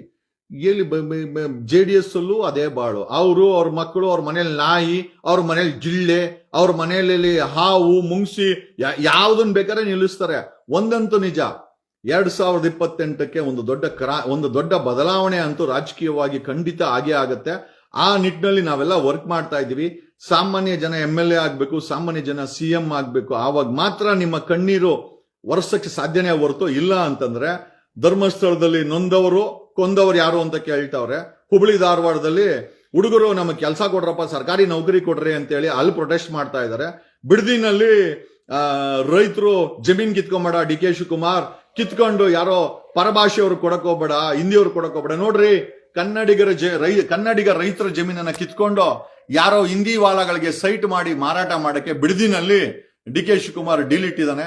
ಇನ್ನೊಂದು ಕಡೆ ಪೆರಿಫೆರಲ್ ರಿಂಗ್ ರೋಡ್ ಅಂತೆ, ಎಲ್ಲ ಗುಜರಾತಿಗಳು ಇವರು ವ್ಯಾಪಾರ ಮಾಡಿಕೋರಿಗೆ ಪೆರಿಫೆರಲ್ ರಿಂಗ್ ರೋಡ್ ಮಾಡಕ್ಕೆ ಹೊರಟಿದ್ದಾನೆ. ಇನ್ನು ಮುಂದಕ್ಕೆ ಹೋಗಿ ಕನಕಪುರದಲ್ಲಿ ಏರ್ಪೋರ್ಟ್ ಬೇಕಂತೆ. ಇನ್ನ ಅವ್ರು ಏನೇನ್ ಬಾಳಿಸ್ತಾರೋ ಗೊತ್ತಿಲ್ಲ. ಒಂದಂತೂ ನಿಜ, ಕರ್ನಾಟಕದಲ್ಲಿ ಜನ ನೆಮ್ಮದಿ ಇಲ್ಲಂತೂ ಇಲ್ಲ. ಪ್ರತಿ ತಿಂಗಳು ಬರ್ತಾರ ಹಣ ಅಂತೂ ಬರ್ತಾ ಇಲ್ಲ. ಹಣ ಯಾಕೆ ಬರ್ತಾ ಇಲ್ಲ, ಅದಕ್ಕೆ ಉತ್ತರ ಕೊಡ್ಬೇಕಾದ್ರು ಲಕ್ಷ್ಮೀ ಹೆಬ್ಬಾಳ್ಕರು. ಒಂದು ಕಡೆ ಕೊಂದವರು ಯಾರು, ನೊಂದವರು ಕೇಳ್ತಾ ಇದ್ದಾರೆ. ಹುಬ್ಳಿ ಧಾರವಾಡದಲ್ಲಿ ಹುಡುಗರು ಕೆಲಸ ಕೊಡಿ ಅಂತ ಕೇಳ್ತಾ ಇದ್ದಾರೆ. ಕಬ್ಬು ಬೆಳೆಗಾರರು ಒಳ್ಳೆ ರೇಟ್ ಕೊಡಿ ಅಂತ ಕೇಳಿ ಪ್ರೊಟೆಸ್ಟ್ ಮಾಡ್ತಾ ಇದ್ದಾರೆ. ಬಿಡದಿನಲ್ಲಿ ರೈತರು ನಮ್ ಜಮೀನ್ ಕಿತ್ಕೊಂಬೇಡಪ್ಪ ಡಿ ಕೆ ಶಿವಕುಮಾರ್ ಅಂತ ಕೇಳ್ತಾ ಇದ್ದಾರೆ. ಇಲ್ಲಿ D K Shivakumar full busy. ಏನಂತ ಕೇಳ್ತೀರಾ, ಕಾಂಗ್ರೆಸ್ ಪಕ್ಷಕ್ಕೆ ರಾಹುಲ್ ಗಾಂಧಿ ಪ್ರೈಮ್ ಮಿನಿಸ್ಟರ್ ಆಗ್ಬೇಕಂತೆ, ಕಾಂಗ್ರೆಸ್ ಪಕ್ಷಕ್ಕೆ D K Shivakumar chief minister ಆಗ್ಬೇಕಂತೆ. ಆದ್ರೆ ಸಾಮಾನ್ಯ ಮನುಷ್ಯ ಮಾತ್ರ ಕಾಂಗ್ರೆಸ್ ಅಲ್ಲಿ ಟಿಕೆಟ್ ತಗೊಳಕ್ ಆಗಲ್ಲ. ಯಾಕೆ ಅಂತಂದ್ರೆ, ನೀವು ಕಾರ್ಪೊರೇಟರ್ ಆಕಾಂಕ್ಷಿಯಾಗಿದ್ರೆ ನೀವುಗಳು 50,000 ಡೆಪಾಸಿಟ್ ಕೊಟ್ಬಿಟ್ಟು ಸದಾಶಿವನಗರದಲ್ಲಿ ಹೋಗಿ ಆಮೇಲೆ ನೀವು ಡೀಲ್ ಮಾಡ್ಕೊಬೇಕು. ಆ ಮಟ್ಟಕ್ಕೆ ಕಾಂಗ್ರೆಸ್ ಬೆಳೆದು ನಿಂತಿದೆ. ಕಾಂಗ್ರೆಸ್ ಪಕ್ಷ ಬರೀ ಕಿತ್ತು ತಿಂದಿದ್ದೆ ಬಿಟ್ರೆ ನೀವು ಉದ್ಧಾರ ಆಗಿದ್ದಂತೂ ಏನಿಲ್ಲ. ಈ ಡಿ ಕೆ ಶಿವಕುಮಾರ್ ಇದೇ ರೀತಿ ವ್ಯಾಪಾರ ಮಾಡ್ಕೊಂಡು ಜೀವನ ಮಾಡ್ತಾ ಇದ್ರೆ 2028ಕ್ಕೆ ಖಂಡಿತ ಸೋಲ್ತಾನೆ. ಜೊತೆನಲ್ಲಿ ಕಾಂಗ್ರೆಸ್ ಪಕ್ಷವನ್ನ ಸಂಪೂರ್ಣವಾಗಿ ಮುಳುಗ್ಸಿನೇ ಹೋಗೋದು. ಅಲ್ರಿ, ಒಬ್ಬ ಸಾಮಾನ್ಯ ಮನುಷ್ಯ ಕಾಂಗ್ರೆಸ್ ಅಲ್ಲಿ ಕಾರ್ಪೊರೇಟರ್ ಟಿಕೆಟ್ ಬೇಕು ಅಂತಂದ್ರೆ 50,000 ರೂಪಾಯಿ ಡೆಪಾಸಿಟ್ ಕೊಡ್ಬೇಕಂತೆ. ಯಾರ ಮನೆ ಹಾಳು ಮಾಡ್ಬೇಕ? ಈ ಮನೆ ಹಾಳ್ರ ತಾನೇ ನೀವು. ಕಾಂಗ್ರೆಸ್ ಅವರು ಬಡವರನ್ನ ಬೆಳೆಸ್ತೀರಾ, ಸಾಮಾನ್ಯ ಜನರನ್ನ ಬೆಳೆಸ್ತೀರಾ ಅಂತ ಬರೀ ಭಾಷಣದಲ್ಲಿ ಹೇಳ್ತಿರಲ್ಲ. ಟಿಕೆಟ್ಗೆ 50,000 ಇಸ್ಕೊಂತಿರಲ್ಲೋ, ಯಾವ ಮಟ್ಟಕ್ಕೆ ಬಂದಿದ್ದೀರೋ? ಇನ್ನೆಷ್ಟೋ ಬೇಕು ನಿಮ್ಗೆ? ಕಾಂಗ್ರೆಸ್ ಅವ್ರಿಗೆ 78 ವರ್ಷ ದೇಶವನ್ನ ಆಡಳಿತ ಮಾಡಿ ಚೆನ್ನಾಗಿ 1,000 ಕೋಟಿ 1,400 ಕೋಟಿ ಡಿಕ್ಲೇರ್ ಮಾಡ್ಕೊಂಡಿದ್ದೀರಾ. ಈಗ ಡಿ ಕೆ ಶಿವಕುಮಾರ್ ಅಷ್ಟೇ 1,400 ಕೋಟಿ ಎಲ್ಲಿ ಡಿಕ್ಲೇರ್ ಆಗಿದ್ದು? ಕಾಂಗ್ರೆಸ್ ಪಕ್ಷಕ್ಕೆ ಬಂದು MLA ಮಿನಿಸ್ಟರ್ ಡೆಪ್ಯೂಟಿ CM ಆದ್ಮೇಲೆ ತಾನೇ ಆಗಿದ್ದು. ಒಳ್ಳೆ ವ್ಯಾಪಾರ ಮಾಡ್ಕೊಂಡು ಅಲ್ಲ, ಇವರು ಸಾವಿರಾರು ಕೋಟಿ ಡಿಕ್ಲೇರ್ ಮಾಡ್ಕೊಬಹುದು. ಒಬ್ಬ ಸಾಮಾನ್ಯ ಮನುಷ್ಯನಿಗೆ ಕಾರ್ಪೊರೇಟರ್ ಟಿಕೆಟ್ ಕೇಳಕ್ಕೆ 50,000 ಹಣ ಕೇಳೋ ಅಂತ ಈ ಕಾಂಗ್ರೆಸ್ ಪಕ್ಷಕ್ಕೆ ಧಿಕ್ಕಾರವಿರಲಿ. ಈ ಕಾಂಗ್ರೆಸ್ ಪಕ್ಷವನ್ನ, JDS ಅನ್ನ, ಬಿಜೆಪಿಯನ್ನ ಜನ ಸಮವಾಗಿ ದೂರವಿಡಿ. ಯಾಕೆಂದ್ರೆ 3 ಜನ ಒಂದು ರೀತಿ ಅಂಟಮ್ಮಂದ್ರು. ನೋಡ್ರೆ ಇವರೆಲ್ಲರ ಅಜೆಂಡಾ ಒಂದೇ. ನಿಮ್ ಓಟ್ ಬೇಕು, ನಿಮ್ಮ ಟ್ಯಾಕ್ಸ್ ಬೇಕು, ನಿಮ್ಮನ್ನ ಕಿತ್ಕೊಂಡ್ ತಿನ್ಬೇಕು, ನಿಮ್ಗೆ ಅನ್ಯಾಯ ಮಾಡ್ಬೇಕು. ನೀವು ಅನ್ಯಾಯ ಕೊಂದವ್ರು ಯಾರು ಅಂತ ಕೇಳಿದ್ರೆ ಯಾರು ಗೊತ್ತಿಲ್ಲ ಗುರು, ಕೊಂದವ್ರ ಜೊತೆನೆ ನಾವ್ ಇಡ್ತೀವಿ. ಲೆಕ್ಕ ಹಾಕಳ್ರಿ, ಕೊಂದವ್ರು ಯಾರು ಅಂತ ನೊಂದವ್ರು ಕೇಳ್ತಾವ್ರೆ ಧರ್ಮಸ್ಥಳದಲ್ಲಿ. ಈ ನಾಚಿಕೆಗೇಡಿನ ಸರ್ಕಾರ ಕೊಂದವರು ಯಾರು ಅಂತ ಹೆಣ್ಮಕ್ಳು ಧರ್ಮಸ್ಥಳದಲ್ಲಿ ಬೆಳ್ತಂಗಡಿನಲ್ಲಿ ಪ್ರೊಟೆಸ್ಟ್ ಮಾಡಿದ್ರೆ ಅದನ್ನ ವಿರೋಧ ಪಕ್ಷ ಸೆಷನ್ ಅಲ್ಲಿ ಕೇಳಲ್ಲ, ಸರ್ಕಾರ ತಲೆ ಕೆಡಿಸ್ಕೊಳಲ್ಲ. ಇನ್ನ ನಮ್ಮ ಬ್ರದರ್ ಕುಮಾರಸ್ವಾಮಿ ಅದ್ರ ಬಗ್ಗೆ ಮಾತೇ ಆಡಲ್ಲ. ಬದಲಿಗೆ ಆ ವ್ಯಕ್ತಿ ಕೊಂದವರು, ಕುಮಾರಸ್ವಾಮಿ ಕೊಂದವರ ಫೋಟೋಗಳನ್ನ ಹಾಕೊಂಡು ಅವ್ರಿಗೆ ಹುಟ್ಟುಹಬ್ಬದ ಶುಭಾಶಯಗಳನ್ನ ಕೋರುವಂತ ಈ ಕುಮಾರಸ್ವಾಮಿ, ನಾವು ಏನ್ ಹೇಳ್ಬೇಕ್ರಿ? ನೊಂದಿರೋ ಕರ್ನಾಟಕ, ಬೇಜಾರಲ್ಲಿರೋ ಕರ್ನಾಟಕ, ನ್ಯಾಯ ಕೇಳ್ತಾರೋ ಕರ್ನಾಟಕ, ಕಣ್ಣೀರಲ್ಲಿರೋ ಕರ್ನಾಟಕ, ಬೆಳೆ ಬೆಳೆದು ಒಳ್ಳೆ ರೇಟ್ ಕೊಡೋ ಅಂತ ಬೀದಿನಲ್ಲಿ ಕೂತ್ಕೊಂಡ್ರು ಅಂತ ನಮ್ಮ ಕರ್ನಾಟಕ, ಕನ್ನಡಿಗರು, ರೈತರು, ಅಯ್ಯೋ ಕೆಲಸ ಕೊಡ್ರಪ್ಪ ಅಂತೇಳಿ ಹುಬ್ಳಿ ಧಾರವಾಡಲ್ಲಿ ಬೀದಿಲಿ ಕೂತ್ಕೊಂಡ್ರು ಅಂತ ನಮ್ಮ ಕನ್ನಡಿಗರ ಮಕ್ಕಳು, ಅಯ್ಯೋ ನಮ್ ಜಮೀನ್ ಕಿತ್ಕೊಂಡ್ಬೇಡ್ರಪ್ಪ, ಬೆಳೆದಿನಲ್ಲಿ ಏನೋ ರಾಗಿ ಏನೋ ಅಕ್ಕಿ ಬೆಳ್ಕೊಂಡ್ ತಿಂತಾ ಇದ್ದೀವಿ ಅಂತ ಹೇಳಿ ಬೀದಿಲ್ ಕೂತ್ಕೊಂಡ್ರು ಅಂತ ಆ ರೈತರಾಗಿರ್ಬೋದು. ಕನಕಪುರದ ರೈತರು ಇನ್ಯಾವಾಗ ಬರ್ತಾರೋ ಅಲ್ಲಿ DK ಶಿವಕುಮಾರ್ನಿಗೆ ಅಲ್ಲೇ ಹತ್ತಬೇಕಂತೆ. ಅವರು ಬೆಂಗಳೂರು ಇಂಟರ್ನ್ಯಾಷನಲ್ ಏರ್ಪೋರ್ಟ್ಗೆಲ್ಲ ಬರ್ಲಿಕ್ಕೆ ನಂಗೆ ಲೇಟ್ ಆಗುತ್ತಾ, ಅದಕ್ಕೋಸ್ಕರ ನಾನು ಅಲ್ಲೇ ಪ್ರೈವೇಟ್ ಜೆಟ್ ನಿಲ್ಸ್ಕೊಂಡು ಕನಕಪುರದಲ್ಲಿ ಅಲ್ಲೇ ನಾನು ಟೇಕ್ ಆಫ್ ಮಾಡ್ಬೇಕು, ನಾನು ಫುಲ್ ಬ್ಯುಸಿ ಇರ್ತೀನಿ. ಏನ್ ಬಿಸಿ ಗುರು, ಏನು ಬಿಸಿನೋ, ಏನು ಬಾಳೋ ಈ 3 ಪಕ್ಷದವರು ಒಟ್ನಲ್ಲಿ ನಿಮ್ಗೆ ಹಾಕೋದು ಪಂಗನಾಮ ಅಂತ ಹೇಳುತ್ತಾ. ಬಟ್ ಒಂದೊಂದು ನಿಜ, ನಾನು 3 ಪಕ್ಷದವ್ರನ್ನ ಫುಲ್ ವಾಷಿಂಗ್ ಮಾಡೋ ಗಂಟ ನನಗೂ ಕೂಡ ನೆಮ್ಮದಿ ಇರಲ್ಲ. ಫುಲ್ ವಾಷಿಂಗ್ ಅಂತೂ ದಿನ ಮಾಡ್ತೀನಿ. ಅದು DK ಶಿವಕುಮಾರ್ಗೆ ಎಕ್ಸ್ಟ್ರಾ ಟೈಮ್ ತಗೊಂಡು ವಾಷಿಂಗ್ ಮಾಡ್ತೀನಿ. ಬರೀ ಕಮರ್ಷಿಯಲೈಸೇಷನ್ ಗುರು. 1,400 ಕೋಟಿ ಡಿಕ್ಲೇರ್ ಮಾಡ್ರೋ ಈ DK ಶಿವಕುಮಾರ ಬೆಂಗಳೂರಿನ ಕಾರ್ಪೊರೇಟರ್ ಆಗ್ಬೇಕು ಅಂತಂದ್ರೆ 50,000 ಡೆಪಾಸಿಟ್ ಕೇಳ್ತಾನೆ. ಸಾಮಾನ್ಯ ಜನರು ಕಾಂಗ್ರೆಸ್ ಬಾಗಲ್ಗೂ ಹೋಗಕ್ಕಾಗಲ್ಲ ರೀ. ಅಲ್ಲ, ನಿಷ್ಠಾವಂತರಿಗೆ ಮತ್ತೆ ಏನೋ ಭ್ರಷ್ಟಾಚಾರ ವಿರೋಧಿಗಳಿಗೆ ಟಿಕೆಟ್ ಕೊಡಬೇಕಾದಂತ ಕಾಂಗ್ರೆಸ್ ಸರ್ಕಾರ 50,000 ತಗೊಂಬನ್ನಿ, ನಿಮ್ಗೆ ಕಾರ್ಪೊರೇಟರ್ ನೀವ್ ಆಗ್ಬೇಕು ಅಂದ್ರೆ ಕಾಂಗ್ರೆಸ್ ಅಲ್ಲಿ ಟಿಕೆಟ್ ಬೇಕು ಅಂದ್ರೆ 50,000. ಏನ್ ಬಾಳ್ತಿರೋ ಕಾಂಗ್ರೆಸ್ ಅವರು, ನಾಚಿಕೆ ಮಾನ ಮರ್ಯಾದೆ ನಿಮ್ಗೆ. ಏನೋ ರಾಹುಲ್ ಗಾಂಧಿ ಪ್ರೈಮ್ ಮಿನಿಸ್ಟರ್ ಆಗ್ಬೇಕಾ, DK ಶಿವಕುಮಾರ್ CM ಆಗ್ಬೇಕಾ? ಸಾಮಾನ್ಯ ಮನುಷ್ಯ ಕಾರ್ಪೊರೇಟರ್ ಆಗ್ಬಾರ್ದು. ನಿಮ್ಗೆ ಸಾಮಾನ್ಯ ಮನುಷ್ಯ ಅಂತಂದ್ರೆ ದುಡ್ಡಿಲ್ದವನು, ಅವನ ಹತ್ರ ದುಡ್ಡಲ್ಲಿ ಇರ್ತದೆ. ನೀವು 50,000 ರೂಪಾಯಿ ಬರೀ ಆಕಾಂಕ್ಷಿಗೆ ದುಡ್ಡು ಕೇಳಿದ್ರೆ ನಿಮ್ಮ ಬಾಳು ನಿಮ್ಮನ್ನ ನಂಬಿ ಓಟ್ ಹಾಕಿ 2023 ಓಟ್ ಹಾಕಿರಲ್ಲ, 2028ಕ್ಕೆ ಗೇಟ್ ಪಾಸ್ ಕೊಡ್ತಾರೆ ಜನ ನಿಮ್ಗೆ. ಕರ್ನಾಟಕದಲ್ಲಿ ಕಾಂಗ್ರೆಸ್ಗಂತೂ ಖಂಡಿತ ಗೇಟ್ ಪಾಸ್ ಕೊಡ್ಬೇಕು. ಎಸ್ಪೆಷಲಿ ಈ DK ಶಿವಕುಮಾರನ ಅಧ್ಯಕ್ಷತೆಯಲ್ಲಿ ಕಾಂಗ್ರೆಸ್ ಸೋತಿದೆ. 2024 MP ಚುನಾವಣೆ ಸೋತು, ಬಿಹಾರಲ್ಲಿ ಸೋತ್ರು. ಈ ಕಾರ್ಪೊರೇಷನ್ ಎಲೆಕ್ಷನ್ ಮಾಡಿ DK ಶಿವಕುಮಾರ್, ನಾನೊಂದು ಇತಿಹಾಸ ಹೇಳ್ತೀನಿ, 369 ಸೀಟಲ್ಲಿ ನೀನು 60 ಸೀಟ್ ಕೂಡ ಗೆಲ್ಲಲ್ಲ. ಬೆಂಗಳೂರಿನ 5 ಕಾರ್ಪೊರೇಷನ್ ಚುನಾವಣೆಯಲ್ಲಿ Congress will not cross 60 seats. ಇದು ನನ್ನ ಭವಿಷ್ಯ. ನಾನು ರ್ಯಾಂಡಮ್ ಆಗಿ ಹೇಳ್ತಾ ಇದ್ದೀನಿ, ನಾನು ಯೋಚನೆನೂ ಮಾಡಿಲ್ಲ. 5 ಕಾರ್ಪೊರೇಷನ್ ಅಲ್ಲಿ DK ಶಿವಕುಮಾರ್ ನಿನ್ನ ಅಧ್ಯಕ್ಷತೆಯಲ್ಲಿ ಸೀಟ್ ಸೇಲ್ ಮಾಡ್ತಾ ಇದೆಯಲ್ಲ, 50,000ಕ್ಕೆ ಆಕಾಂಕ್ಷಿಗಳಿಗೆ ಸೀಟ್ ಸೇಲ್ ಮಾಡ್ತಾ ಇದೆಯಲ್ಲ, ನಿನ್ನ ಅಧ್ಯಕ್ಷತೆಯಲ್ಲಿ 369 ಸೀಟಲ್ಲಿ 60 ಸೀಟ್ ದಾಟಲ್ಲ ಕಾಂಗ್ರೆಸ್.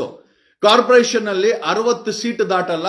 ಅತಿ ಹೆಚ್ಚಿನ ಇಂಡಿಪೆಂಡೆಂಟ್ ಕ್ಯಾಂಡಿಡೇಟ್ಗಳು ಕಾರ್ಪೊರೇಷನ್ ಅಲ್ಲಿ ಗೆಲ್ತಾರೆ, ನಾವು ಗೆಲ್ಲಿಸ್ತೀವಿ. Okay, this is the biggest challenge for you. ನೀನೊಬ್ಬ 78 ವರ್ಷ ದೇಶವನ್ನು ಆಡಳಿತ ಮಾಡೋ ಕಾಂಗ್ರೆಸ್ ಪಕ್ಷದ ಕರ್ನಾಟಕದ ಅಧ್ಯಕ್ಷ ಅಲ್ಲ, ಅಧ್ಯಕ್ಷನಿಗೆ ಒಂದು ಚಾಲೆಂಜ್. ಬೆಂಗಳೂರಲ್ಲಿ 5 ಕಾರ್ಪೊರೇಷನ್ಸ್ ಅಲ್ಲಿ ಕಾಂಗ್ರೆಸ್ 60 ಸೀಟ್ ದಾಟಲ್ಲ. ಇದು ನನ್ನ ಭವಿಷ್ಯ. This is my predictions. ನೀನು ಅದ್ಯಾವುದೋ ಮಠಕ್ಕೆ ಹೋಗಿ ಕೇಳ್ಕೊಂಬ, ಮಠಕ್ಕೆ ಹೋಗಿ ಅಲ್ಲೊಂದು ಪೂಜೆ ಗೀಜೆ ಎಲ್ಲ ಮಾಡಿಸ್ಬಿಟ್ಟು, ಹೋಮ ಎಲ್ಲ ಮಾಡಿಸ್ಬಿಟ್ಟು ಬಾ, ಇಲ್ಲಿ ಬಂದ್ಬಿಟ್ಟು 55,000 ರೂಪಾಯಿಗೆ ಕಾರ್ಪೊರೇಷನ್ ಸೀಟ್ಗಳನ್ನ ಸೇಲ್ ಮಾಡು. ನೀವು ಯಾರೇ ಕಾರ್ಪೊರೇಟರ್ ಆಗ್ಬೇಕಾಗಿರೋ, ಕಾಂಗ್ರೆಸ್ ಮನೆ ಬಾಗಿಲ್ಗೆ ಹೋಗ್ಬೇಡಿ, KPCC ಮನೆ ಬಾಗಿಲ್ಗೆ ಹೋಗ್ಬೇಡಿ, BJP ಮನೆ ಬಾಗಿಲ್ಗೆ ಹೋಗ್ಬೇಡಿ, JDS ಮನೆ ಬಾಗಿಲ್ಗೆ ಹೋಗ್ಬೇಡಿ. ನೀವು ನಿಂತ್ಕೊಳ್ಳಿ ಇಂಡಿಪೆಂಡೆಂಟ್ ಆಗಿ. I will canvass for you. ನಾನು ನಿಮ್ಗೆ ಕ್ಯಾನ್ವಸ್ ಮಾಡ್ತೀನಿ. We will win as a independent ಆಗಿ ನಾವು ಗೆದ್ದು ಬರೋಣ. ನಮ್ಮ ತಾಕತ್ತನ್ನ 3 ಪಕ್ಷಗಳಿಗೆ ತೋರಿಸಬೇಕಾದಂತ ಅವಶ್ಯಕತೆ ಇದೆ. ಇಟ್ಸ್ ನನ್ ಅದರ್ ದ್ಯಾನ್ ಕಾರ್ಪೊರೇಷನ್ ಎಲೆಕ್ಷನ್ಸ್. ಬೆಂಗಳೂರಿನ 5 ಕಾರ್ಪೊರೇಷನ್ ಎಲೆಕ್ಷನ್ಗೆ 369 ಕಾರ್ಪೊರೇಟರ್ ಎಲೆಕ್ಟ್ ಆಗಬೇಕಾಗಿದೆ. ಸಣ್ಣ ಸಣ್ಣ ವಾರ್ಡು, ನೀವು ಏನೋ ಹಣ ಖರ್ಚೆ ಮಾಡಬೇಕಾಗಿಲ್ಲ, ನಿಮ್ಮಲ್ಲಿ ನಿಯತ್ತಿದ್ದು, ನಿಮ್ಮಲ್ಲಿ ಒಳ್ಳೆ ಬ್ಯಾಕ್ ಗ್ರೌಂಡ್ ಇದ್ದು, ನಿಮಗೆ ಸೋಷಿಯಲ್ ಸರ್ವಿಸ್ ಮಾಡ್ಬೇಕಂತಂದಿದ್ರೆ 369 ಕಾರ್ಪೊರೇಷನ್ಸ್ ಎಲೆಕ್ಷನ್ಸ್ ಇದೆಯಲ್ಲ, 369 ಕಾರ್ಪೊರೇಟರ್ಗಳಿಗೆ 5 ಕಾರ್ಪೊರೇಷನ್ಗಳಿಗೆ ಬೆಂಗಳೂರಲ್ಲಿ ಚುನಾವಣೆ ನಡೆಯುತ್ತೆ. ನಿಷ್ಠಾವಂತರು, ಸೋಷಿಯಲ್ ಸರ್ವಿಸ್ ಮಾಡ್ಬೇಕಂತಿದ್ರು, ಹೆಣ್ಮಕ್ಳು, ಗಂಡ್ಮಕ್ಳು, ದೊಡ್ಡವರು, ಆಮೇಲೆ ನಿಜವಾಗ್ಲೂ ಇಟ್ಸ್ ಎ ಕೆರಿಯರ್. ನಿಮ್ಗೆ ಪೊಲಿಟಿಕ್ಸ್ ಇಸ್ ಎ ಕೆರಿಯರ್. ದಯಮಾಡಿ ಇಂಜಿನಿಯರ್ ಆಗ್ಬೇಕು, ಡಾಕ್ಟರ್ ಆಗ್ಬೇಕು, ಲಾಯರ್ ಆಗ್ಬೇಕು, ಜೊತೆನಲ್ಲಿ ರಾಜಕಾರಣಿಗಳು ಆಗ್ಬೇಕಾಗಿದೆ. ಇಲ್ಲ ಅಂತಂದ್ರೆ ಸಾವಿರಾರು ಕೋಟಿ ಸಾಲ ಮಾಡಿ ನಮ್ಮ ತಲೆ ಮೇಲೆ ಟೋಪಿ ಹಾಕಿ ನಮ್ಮನ್ನ ಲೂಟಿ ಮಾಡಿ ನಮ್ಮ ಮತ ತಗೊಂಡು ನಮ್ಮ ಟ್ಯಾಕ್ಸ್ ತಗೊಂಡು ನಮ್ಗೆ ಅನ್ಯಾಯ ಮಾಡೋ ಅಂತ ಬೇವರ್ಸಿಗಳು, ಕ್ರಿಮಿನಲ್ಗಳು ಆಯ್ಕೆ ಆಗ್ತಾರೆ. ಅಂತವ್ರು ಆಯ್ಕೆ ಆಗ್ಬಾರ್ದು ಅಂತ ಒಂದೇ ಒಂದು chance. If you want to become a corporator in ಬೆಂಗಳೂರಲ್ಲಿ ಕಾರ್ಪೊರೇಟರ್ ಆಗ್ಬೇಕಾ ನೀವು? ಕಾಂಗ್ರೆಸ್ ಅವ್ರಿಗೆ 50,000 ಖಂಡಿತ ಕೊಡ್ಬೇಡಿ, ₹1 ಕೊಡ್ಬೇಡಿ. ನಾನು ಕೇಳ್ತೀನಿ, ₹1 ಕೊಡ್ಬೇಡಿ. ಇಂಡಿಪೆಂಡೆಂಟ್ ಆಗಿ ನಿಂತ್ಕೊಳ್ಳಿ. I will canvass for you. ನೀವು ಇಂಡಿಪೆಂಡೆಂಟ್ ಆಗಿ ನಿಂತ್ಕೊಂಡ್ರೆ LGBT ಒಂದೇ ಒಂದು, ನೀವು ಭ್ರಷ್ಟಾಚಾರ ವಿರೋಧಿಗಳಾಗಬೇಕು. ಸಾಮಾನ್ಯ ಮನುಷ್ಯನಾದ್ರೆ ತುಂಬಾ ಒಳ್ಳೆಯದು. ನಿಮ್ಮ ಹತ್ರ ಹಣ ಇದ್ರೆ ಒಳ್ಳೇದು, ಇಲ್ಲ ಅಂತ ಹೇಳ್ತಾ ಇಲ್ಲ. ಬಟ್ ಸಾಮಾನ್ಯ ಮನುಷ್ಯರು, ನಿಷ್ಠಾವಂತರು, ಸಮಾಜ ಸೇವೆ ಮಾಡೋರು ಕಾರ್ಪೊರೇಟರ್ಗಳಾಗಬೇಕು. ಆಮೇಲೆ ಲೂಟಿಕೋರರು ಕಾರ್ಪೊರೇಟರ್ಗಳಾಗಬೇಕು. ಯಾವುದೇ ಕಾರಣಕ್ಕೂ ಕಾಂಗ್ರೆಸ್ ಅವ್ರಿಗೆ 50,000 ಕೊಟ್ಟು ನಿಮ್ಮ ಸೀಟನ್ನ ಬುಕ್ ಮಾಡ್ಕೊಂಬಿಡಿ. ಅಲ್ಲಿ ಬುಕ್ ಮಾಡೋರೆಲ್ಲ ದುಡ್ಡಿರೋರು, ಭ್ರಷ್ಟರು, ದುಡ್ಡು ಮಾಡಕ್ ಬರೋರು. ಅಂತ ಆಡಳಿತ ನಮಗೆ ಬೇಡ. ಓಕೆ, ಕಾಂಗ್ರೆಸ್ ಅವ್ರಿಗೆ 50,000 ಅಲ್ಲ, 50 ಪೈಸನೂ ಕೊಡಬೇಡಿ. ನೀವೇನಾದ್ರೂ ಕಾರ್ಪೊರೇಟರ್ ಆಗಬೇಕು ಅಂತಂದ್ರೆ ಇಂಡಿಪೆಂಡೆಂಟ್ ನಿಂತ್ಕೊಳ್ಳಿ. We will show D K. Shivakumar the power of Bengaluru. ಈ ಬೆಂಗಳೂರಿನ ಕಡಿದ ಕೆಂಪೇಗೌಡನ ಮಣ್ಣಲ್ಲಿ ಎಂತ ಜನ ಇದ್ದಾರೆ. ಈ ಕಾಂಗ್ರೆಸ್ ಪಕ್ಷಕ್ಕೆ ಪಾಠ ಕಲಿಸಲೇಬೇಕು. 50,000ಕ್ಕೆ ಕಾರ್ಪೊರೇಷನ್ ಆಕಾಂಕ್ಷಿಗಳ ಸೀಟನ್ನ ಸೇಲ್ಗಿಟ್ಟಿದ್ದಾನೆ ಡಿ.ಕೆ. ಶಿವಕುಮಾರ. ಕಾಂಗ್ರೆಸ್ ಅವ್ರಿಗೆ ನಾಚಿಕೆ ಗಿಚ್ಕೆ ಏನು ಇಲ್ಲಲ್ವಾ? ನಿಮಗೆ 3 ಜನ ಪ್ರಧಾನಮಂತ್ರಿ ಆದವನ ಮನೆಯವರು, ಆ ಮನೆಯವರೇ ಆಗ್ಬೇಕು. ಬೇರೆಯವರಾದ್ರೆ ಇವ್ರು ಸಿಂಡಿಕೇಟ್ ವರ್ಕ್ ಆಗಲ್ವಲ್ಲ. ಓಕೆ, ರಾಹುಲ್ ಗಾಂಧಿನೇ ಆಗ್ಬೇಕು. ಯಾಕೆ ಸಾಮಾನ್ಯ ಜನ ಕಾಂಗ್ರೆಸ್ ಪಕ್ಷದಲ್ಲಿ ಯಾಕೆ ಪ್ರೈಮ್ ಮಿನಿಸ್ಟರ್ ಹಾಕಕ್ಕಾಗಲ್ಲ? ನೀವು ಎಲ್ಲಿವರೆಗೂ ರಾಹುಲ್ ಗಾಂಧಿ ಪ್ರೈಮ್ ಮಿನಿಸ್ಟರ್ ಆಗ್ಬೇಕು, ಎಲ್ಲಿವರೆಗೂ ಡಿ.ಕೆ. ಶಿವಕುಮಾರ್ CM ಆಗ್ಬೇಕು ಅಂತಿರೋ, ಖಂಡಿತ ಕಾಂಗ್ರೆಸ್ ಉದ್ಧಾರ ಆಗಲ್ಲ. ಒಬ್ಬ ಸಾಮಾನ್ಯ ಮನುಷ್ಯ ಕೂಡ ಪ್ರಜಾಪ್ರಭುತ್ವದಲ್ಲಿ ಇವತ್ತೊಬ್ಬ ಆದಿವಾಸಿ ಹೆಣ್ಮಗಳು ದೇಶದ ರಾಷ್ಟ್ರಪತಿ ಆಗಿದ್ದಾಳೆ. ಒಬ್ಬ ಟೀಮ್ ಆಡ್ತಾ ಇದ್ದನು, 13 ವರ್ಷ ದೇಶವನ್ನು ಆಡಳಿತ ಮಾಡ್ತಾ ಇದ್ದಾನೆ. ಈ ಅವಕಾಶವನ್ನ ಬಿಜೆಪಿಯವರು ಕೊಟ್ಟಿದ್ದಾರೆ. ನಾನು ಬಿಜೆಪಿನ ವಿರೋಧ ಮಾಡ್ತೀನಿ, ಆದ್ರೂ ಕೂಡ ಬಿಜೆಪಿನ ಅಪ್ರಿಶಿಯೇಟ್ ಮಾಡ್ತೀನಿ. ಯಾರೋ ಗೊತ್ತು ಗುರು ಇಲ್ದವ್ರನ್ನ ಕರ್ಕೊಂಡ್ಬಂದು ಡೆಲ್ಲಿ CM ಮಾಡಿದ್ದಾರೆ. ಬಿಜೆಪಿಯವರಲ್ಲಿ ಸಾಮಾನ್ಯ ಮನುಷ್ಯನಿಗೂ ಕೂಡ ಒಂದು ಅವಕಾಶ ಇದೆ. ಬಟ್ ಆದ್ರೆ ಕಾಂಗ್ರೆಸ್ ಅವ್ರಿಗೆ ಅವ್ರ ಬ್ಯಾಕ್ ಗ್ರೌಂಡ್ ಅಲ್ಲಿ ಅವರಪ್ಪ MLA ಆಗಿರ್ಬೇಕು, MP ಆಗಿರ್ಬೇಕು, 1,000 ಕೋಟಿ ಡಿಕ್ಲೇರ್ ಮಾಡಿರ್ಬೇಕು. ಏನ್ ಬಾಳ್ತಿರೋ ಕಾಂಗ್ರೆಸ್ ಅವರು. ನೀವು ಕಾಂಗ್ರೆಸ್ ಅವರು ಬಿಜೆಪಿ ಮುಂದೆ ಸೋಲ್ತಾ ಇರೋದು ಒಂದೇ ಒಂದು ಕಾರಣಕ್ಕೆ, because you have not modified yourself. ಒಬ್ಬ ಸಾಮಾನ್ಯ ಮನುಷ್ಯನಿಗೆ ಕಾಂಗ್ರೆಸ್ ಅಲ್ಲಿ ಅವಕಾಶ ಕೊಡಲ್ಲ. ನೀವು ಏನ್ ಕೊಡ್ತೀರಾ? ಬೇಡ. ಕಾಂಗ್ರೆಸ್ ಅವರು ಅವಕಾಶ ಕೊಡೋದು ಬೇಡ. ನಾನು ಹೇಳ್ತಾ ಇದ್ದೀನಿ, anybody you wanted to become a corporator, 369 seat ಇದೆ 5 ಕಾರ್ಪೊರೇಷನ್ ನಲ್ಲಿ. ನೀವೇನಾದ್ರೂ ಕಾರ್ಪೊರೇಟರ್ ಆಗಬೇಕು ಅಂತಿದ್ರೆ ಕಾಂಗ್ರೆಸ್ ಮನೆ ಬಾಗಿಲ್ಗೆ ಹೋಗ್ಬೇಡಿ, JDS ಮನೆ ಬಾಗಿಲ್ಗೆ ಹೋಗ್ಬೇಡಿ, ಬಿಜೆಪಿ ಮನೆಯ ಬಾಗಿಲ್ಗೆ ಖಂಡಿತ ಹೋಗ್ಬೇಡಿ. 3 ಪಕ್ಷದವ್ರನ್ನ ದೂರ ಇಟ್ಟು ಇಂಡಿಪೆಂಡೆಂಟ್ ಆಗಿ ನಿಂತ್ಕೊಳ್ಳಿ. ಇಂಡಿಪೆಂಡೆಂಟ್ ನಿಂತ್ಕೊಂಡ್ರೆ ನಾನ್ ಬಂದು ಕ್ಯಾನ್ವಸ್ ಮಾಡ್ತೀನಿ.